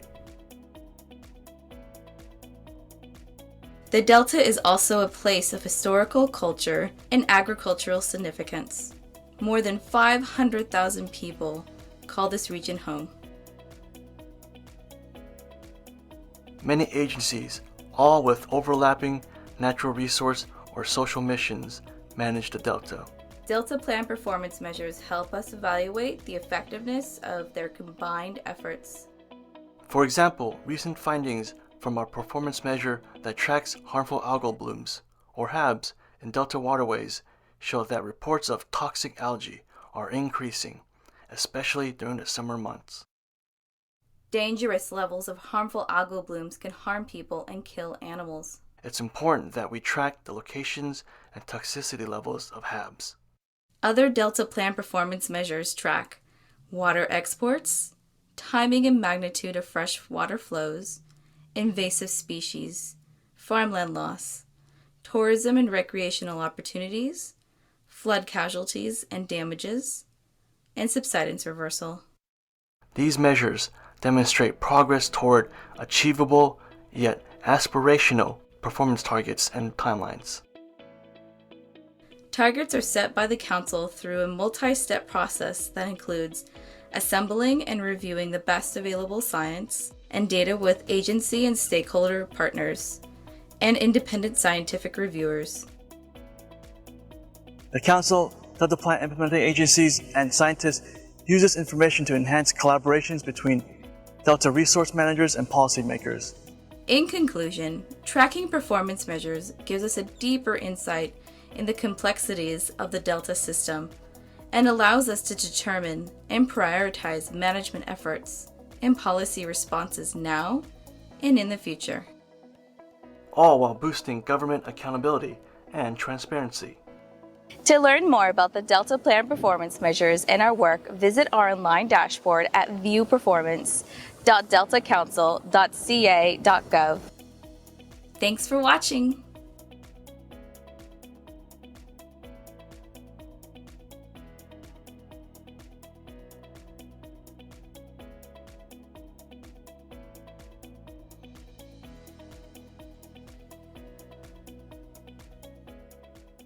So we can transition back to the PowerPoint presentation.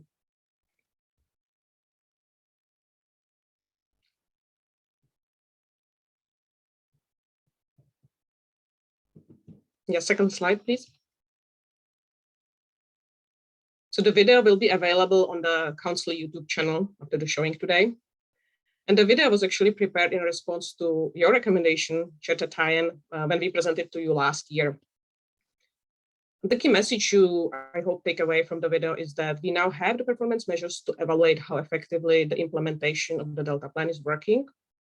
The performance measures use monitoring data and science to reflect where we are between the baselines and targets in relation to the Delta Plan objectives. And with few more years of implementation of the priority actions outlined in the Delta Plan, the performance measures will be able to tell where we are succeeding and where more effort is needed. Next slide. This year, this is the third year of tracking and reporting to you.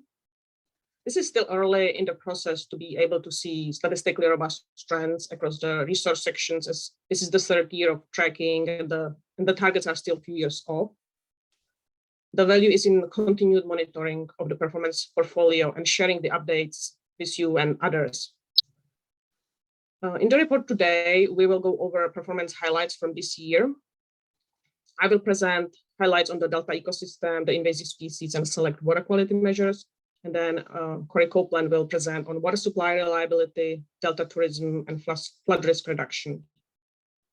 After the annual highlights, I will close with the focus on dashboard uses and what we plan to do next year. So next slide, please.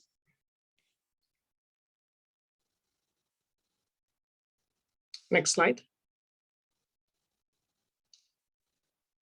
So on Delta ecosystem and water quality, first focus on the salinity and maybe a little background. So the water year 2021 was the second driest water year in recent history. This means that the freshwater flow into the Delta was lower than usual, and consequently the salinity intrusion into the Delta was harder to manage. The Delta salinity performance measure tracks how well salinity standards are being met at compliance locations. Salinity standards protect agriculture, municipal, industrial, and fish and wildlife beneficial uses. In 2021, salinity standards were exceeded at 3 locations in the Delta and 1 compliance locations in the Suisse Marsh. These are marked as the red triangle on the slide, on the map. And overall, this performance measure reflects that during severe drought conditions, it is challenging to maintain low salinity in the Delta. Next slide, please. Toxic algae present in Delta waterways have the potential to harm humans and wildlife. The performance measure tracks locations of the harmful algal blooms, voluntary sightings in Delta and Susan Marsh waterways. These incidents are then confirmed and assigned a public health advisory level. HABs reports in the Delta have almost doubled in 2021 compared to 2019 and 2020. The HABs in waterways used for swimming and recreation are an important public health. They impact water quality and health of wildlife and Delta residents and visitors. Next slide. Invasive species is a very important management issue in the Delta because invasive species affect native species, native ecosystems, modified physical habitat, and also impact human uses such as recreation, navigation, and infrastructure stability.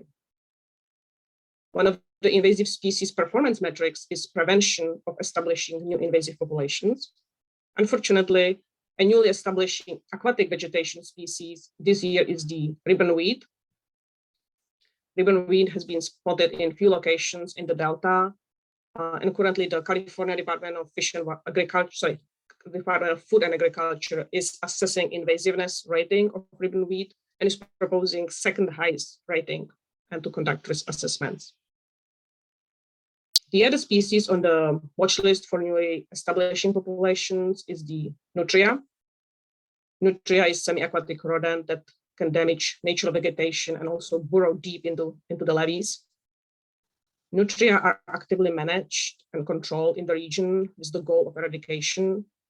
And this year numbers indicate actually success of the program and a hopeful sign that nutria numbers are lowering. Next slide.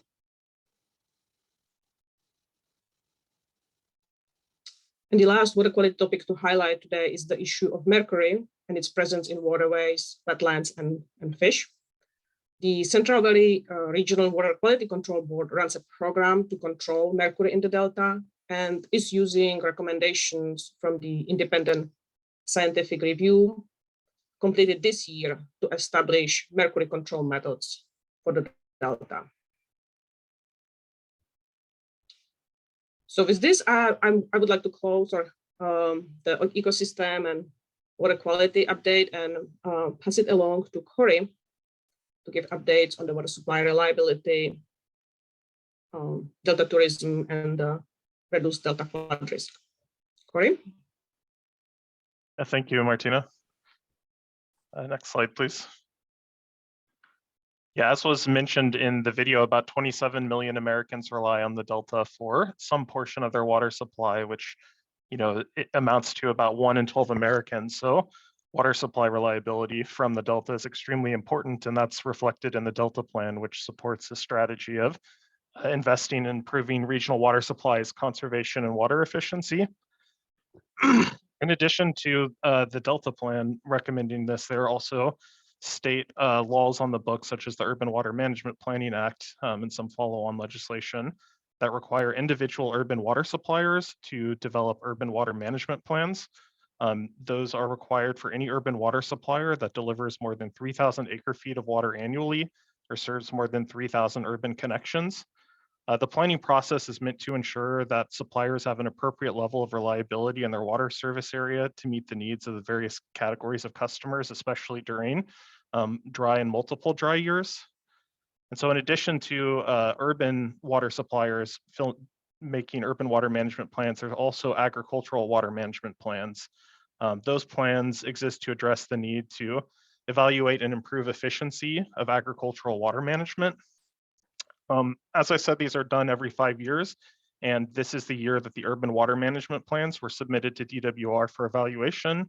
They will additionally be approved over the next several months, or reviewed and hopefully approved over the next several months, and then we expect the agricultural water management plans to be submitted over the course of next year.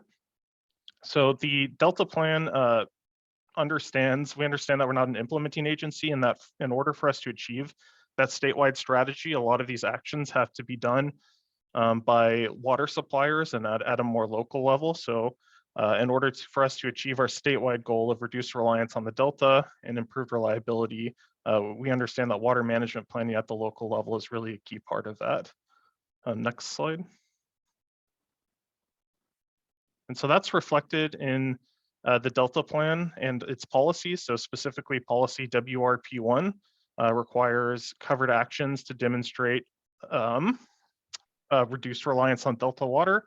And one way in order for a supplier to demonstrate a measurable reduction in Delta water is through a calculation in an urban water management plan or agricultural water management plan.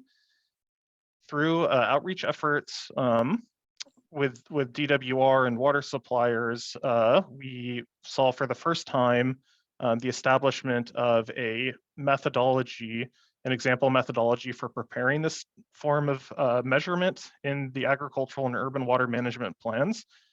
That is tracked in our administrative performance measure WRR051, which asks for the preparation of this, what's called a water supply reliability element. And so we're very excited to see that for the first time, Appendix C of the 2020 Urban Water Management Plan Guidebook includes a method for water suppliers to measure reduced reliance on Delta water. Next slide. In addition to reduced reliance, the Delta Plan performance measures use a substantial amount of data from the urban and agricultural water management plans in order to inform some of our most important metrics on water supply. One of those is urban water use, which tracks per capita gallons per day of water use from urban water suppliers who rely on the Delta or its watershed for water. Additionally, we look at alternative water supply, which we define as desalination, recycled water, and stormwater capture. And so we look at what projects are being planned and what have been implemented, and track progress towards those goals set in the individual plans.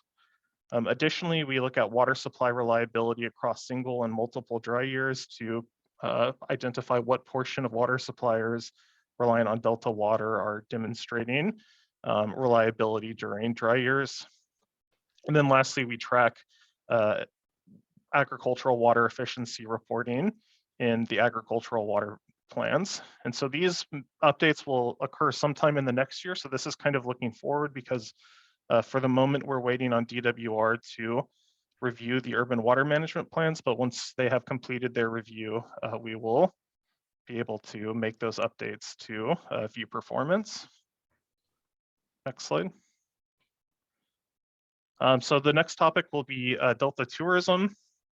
I think as we know, and also had the opportunity to talk about at this meeting, tourism and recreation in the Delta are a key part of what makes the Delta's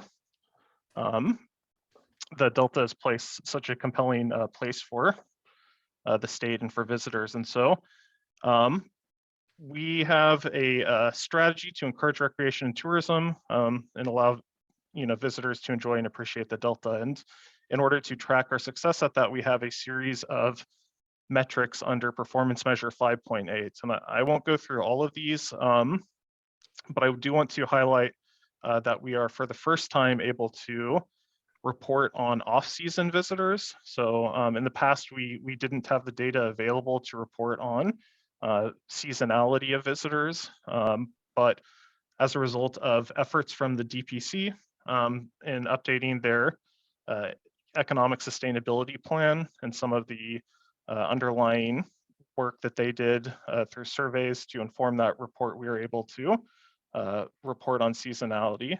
Next slide, please.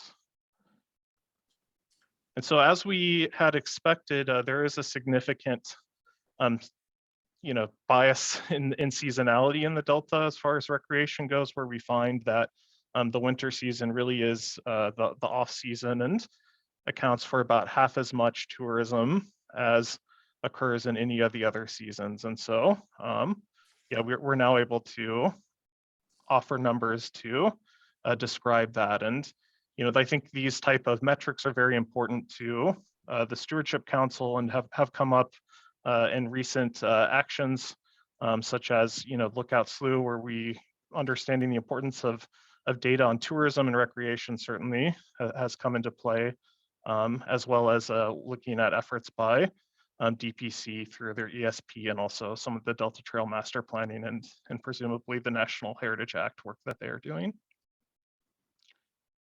Next slide. So one of the key responsibilities vested in the Stewardship Council is to reduce risk to people and property in the Delta from flooding and other emergency situations. And so one of the ways that we have responded to that at the Stewardship Council is the Delta Levy Investment Strategy, which uses a tool that allows us to produce estimates for the annual expected fatalities and annual expected damages in the Delta that could occur from flooding. And keep in mind that these are annualized, so any individual flood would be far greater than these estimates potentially, but kind of represents the ongoing risk. We have a performance measure, which is a performance measure 7.2 that tracks these annual expected damages and fatalities with a target of a 50% reduction in each. Next slide. We were pleased to see that a result of our update to DLIS is that we have, for now, achieved our target of a 50% decrease in both annual expected damages and annual expected fatalities. We believe that this is a result of two factors. So the first factor is that we have improved the methods that we're using to calculate annual expected damages and annual expected fatalities.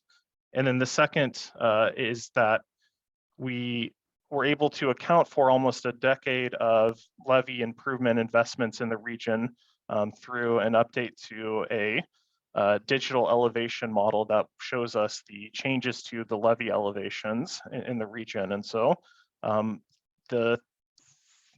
those updates kind of show a substantial reduction in the risks that we believe exist in the system. So to put it in context, from 2012 to 2021, about 10.25 annual expected fatalities were predicted by the DLIS analysis tool. That is down to 3.9, which represents, more than 60% reduction.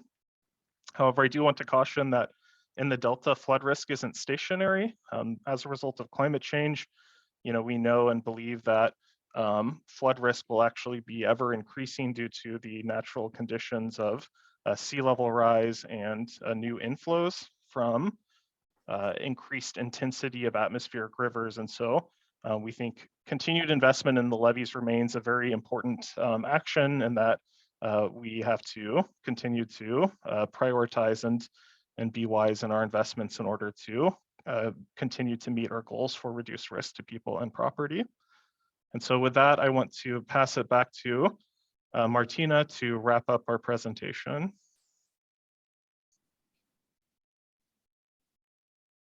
Thank you, Corey. So now we are moving into how our performance measures are communicated. Next slide. You have heard the highlights from the annual updates today, and all this information is and more is available on the Council Performance Measures dashboard. The dashboard is Council's key tool to report the data, and I hope you have already had a chance to browse and explore the website. We track website analytics to understand, not yet this, yeah, thank you. So we track website analytics to understand how many viewers use the tool and which pages they view. So for example, during this year, the dashboard had more than 14,000 total page views, averaging about 1,300 page views each month. Though the number may sound high, this is actually slightly lower than we had the previous year.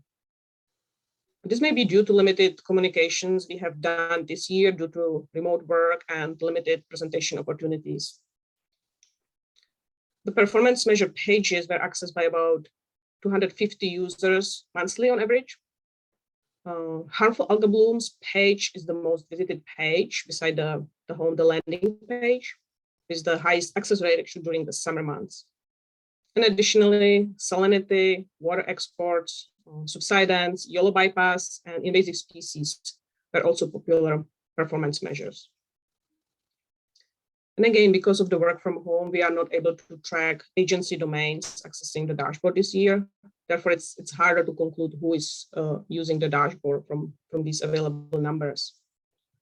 But overall, the web viewership numbers indicate a broad and steady use of the dashboard. And from my perspective, this is really important to make sure that users understand that there is a team behind the dashboard and that the performance measures are being actively tracked and frequently updated. And the other point here is that we cannot expect that people will find the tool themselves. While they can get to the dashboard from the council website, it is really important to spread the word about the tool and to communicate the importance of the performance measures proactively. So with that, maybe next steps for the next year.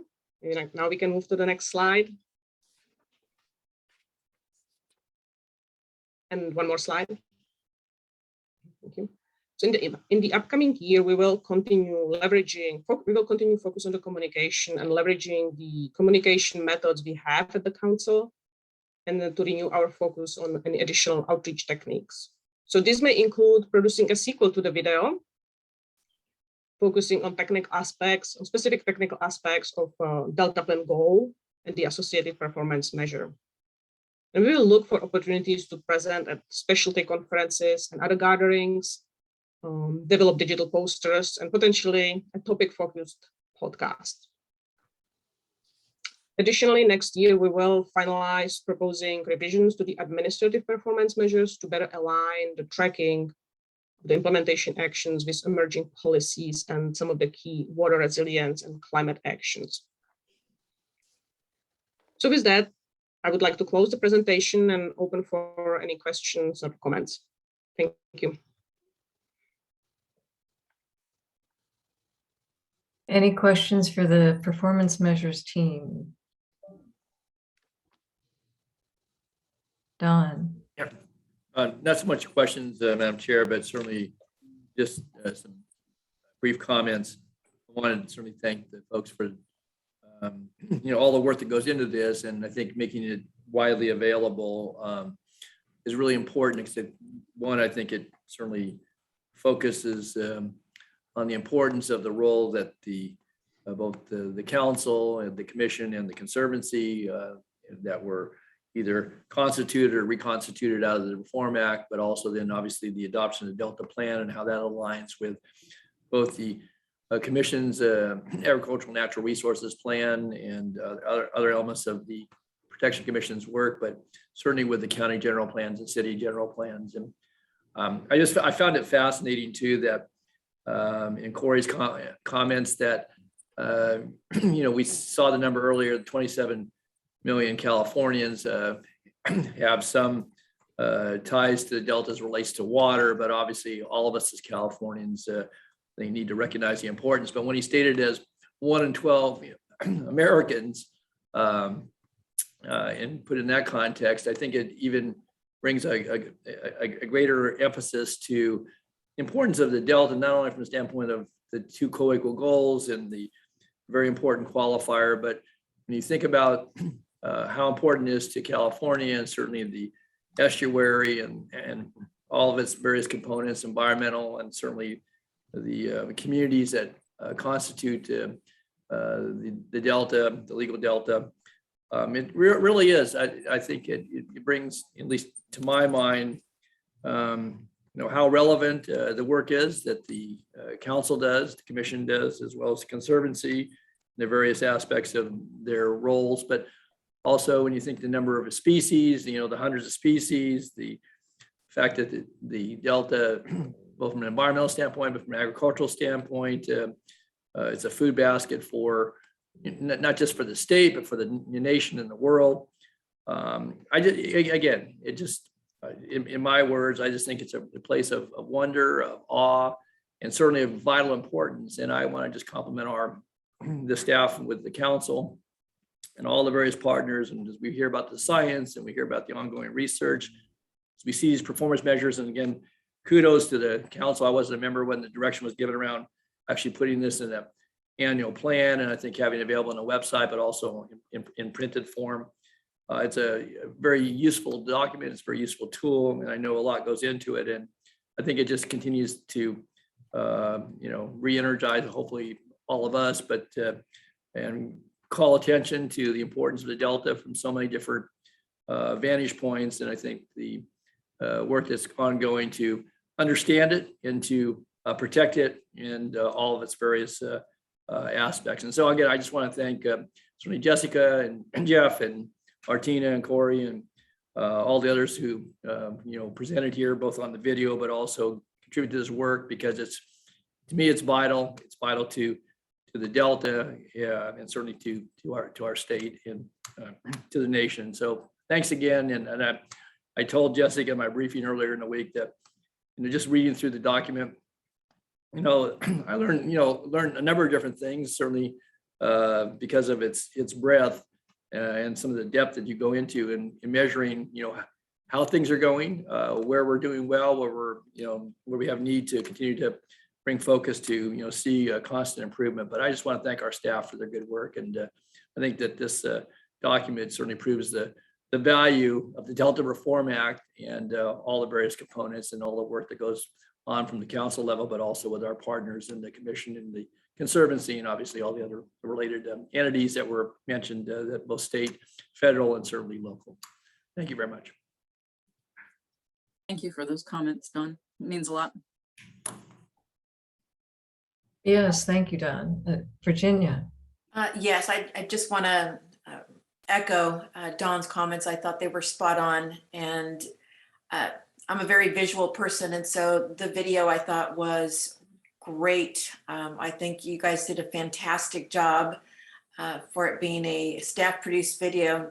Doesn't sound like you guys hired a professional, but you guys are professionals. So great job on that. I thought it did an excellent job of explaining again the work that goes behind all of this. So again, just want to reiterate Don's comments. Job well done. Thank you.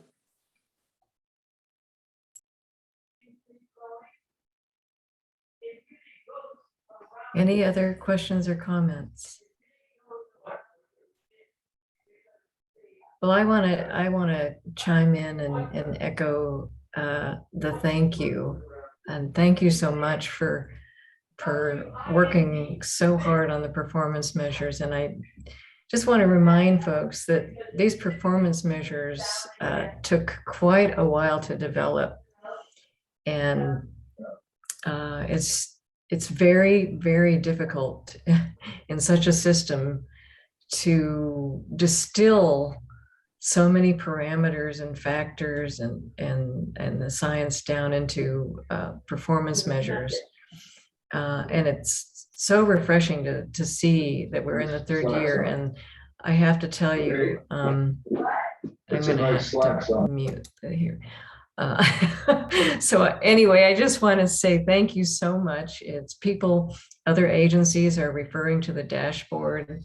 The work is making a great difference, and thank you for a great presentation and video. Any public comments on this item?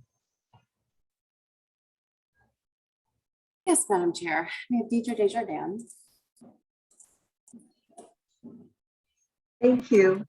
Deirdre Desjardins with California Water Research. And I just wanted to observe managing the Delta is a wicked problem, and it's getting worse with climate change. And the Delta Stewardship Council was created in part to solve some of the governance issues. And I just wanted to read you that the role of the lead scientist under Water Code 85280 is to have the capability to guide the application of an adaptive management process to resource management policy decisions in the Delta.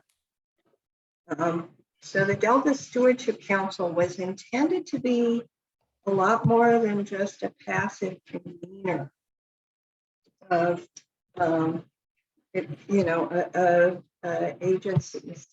And these performance measures are really important. And I was aware that the adaptive management process is critical for climate change. I encourage you to do some critical looking at this, as it with the Delta smelt going extinct likely this year. I mean, they caught one. It's a bit like the operation was successful, but the patient died. I mean, it has been a decade, and I do remember the enormous hope after in 2010, the Water Board had a set of hearings about appropriate Delta flow criteria and what would be needed to restore the Delta ecosystem, and a huge number of environmental and fishing groups I work with participated in that. And then there's been a huge delay in the flows and implementing it. And some of the reasons were that there just hasn't been any kind of hard push to make the hard decisions that are needed. And as you know, there's a lot of political impetus behind delaying. So, you know, being a truth teller and this inconvenient truth, I just want to urge the council to really think about this and take a hard look at the, you know, this is tough, and we need to not sugarcoat it, and look at, you know, both the successes, and I think it's been phenomenal, the outreach and the development, but also how we could do better. So thank you. Thank you, Deirdre. We're getting some interesting sounds. So at the risk of losing you or losing my connection, I'm going to turn on my video and see what happens. Let's see here. I'm still here. I'm still connected. Yay. Well, if there are there any other public comments on this item? No, Madam Chair, there are not. Thank you, Beck. Well, let's move on to the final agenda item, preparing for our next council meeting. The next council meeting is January 27, 2022. Can you believe that? It's already looking at 2022. I wish you all safe and enjoyable holidays and healthy and enriching new year. Thank you for your attention and your patience today with our technical challenges, and thank you everybody for being here. And meeting is adjourned. I'll see you next year. Thank you, Susan. Thank you. Thank you, Chair Tatian. Happy holidays. And thank you, Vice Chair, for stepping up. Thank you. Yes, thank you, Virginia. Yeah, thanks, Virginia. It was a test. And it would, no, I didn't intend the test. But so, It's all good. Happy holidays. happy holidays. Bye. You too. Bye. Bye.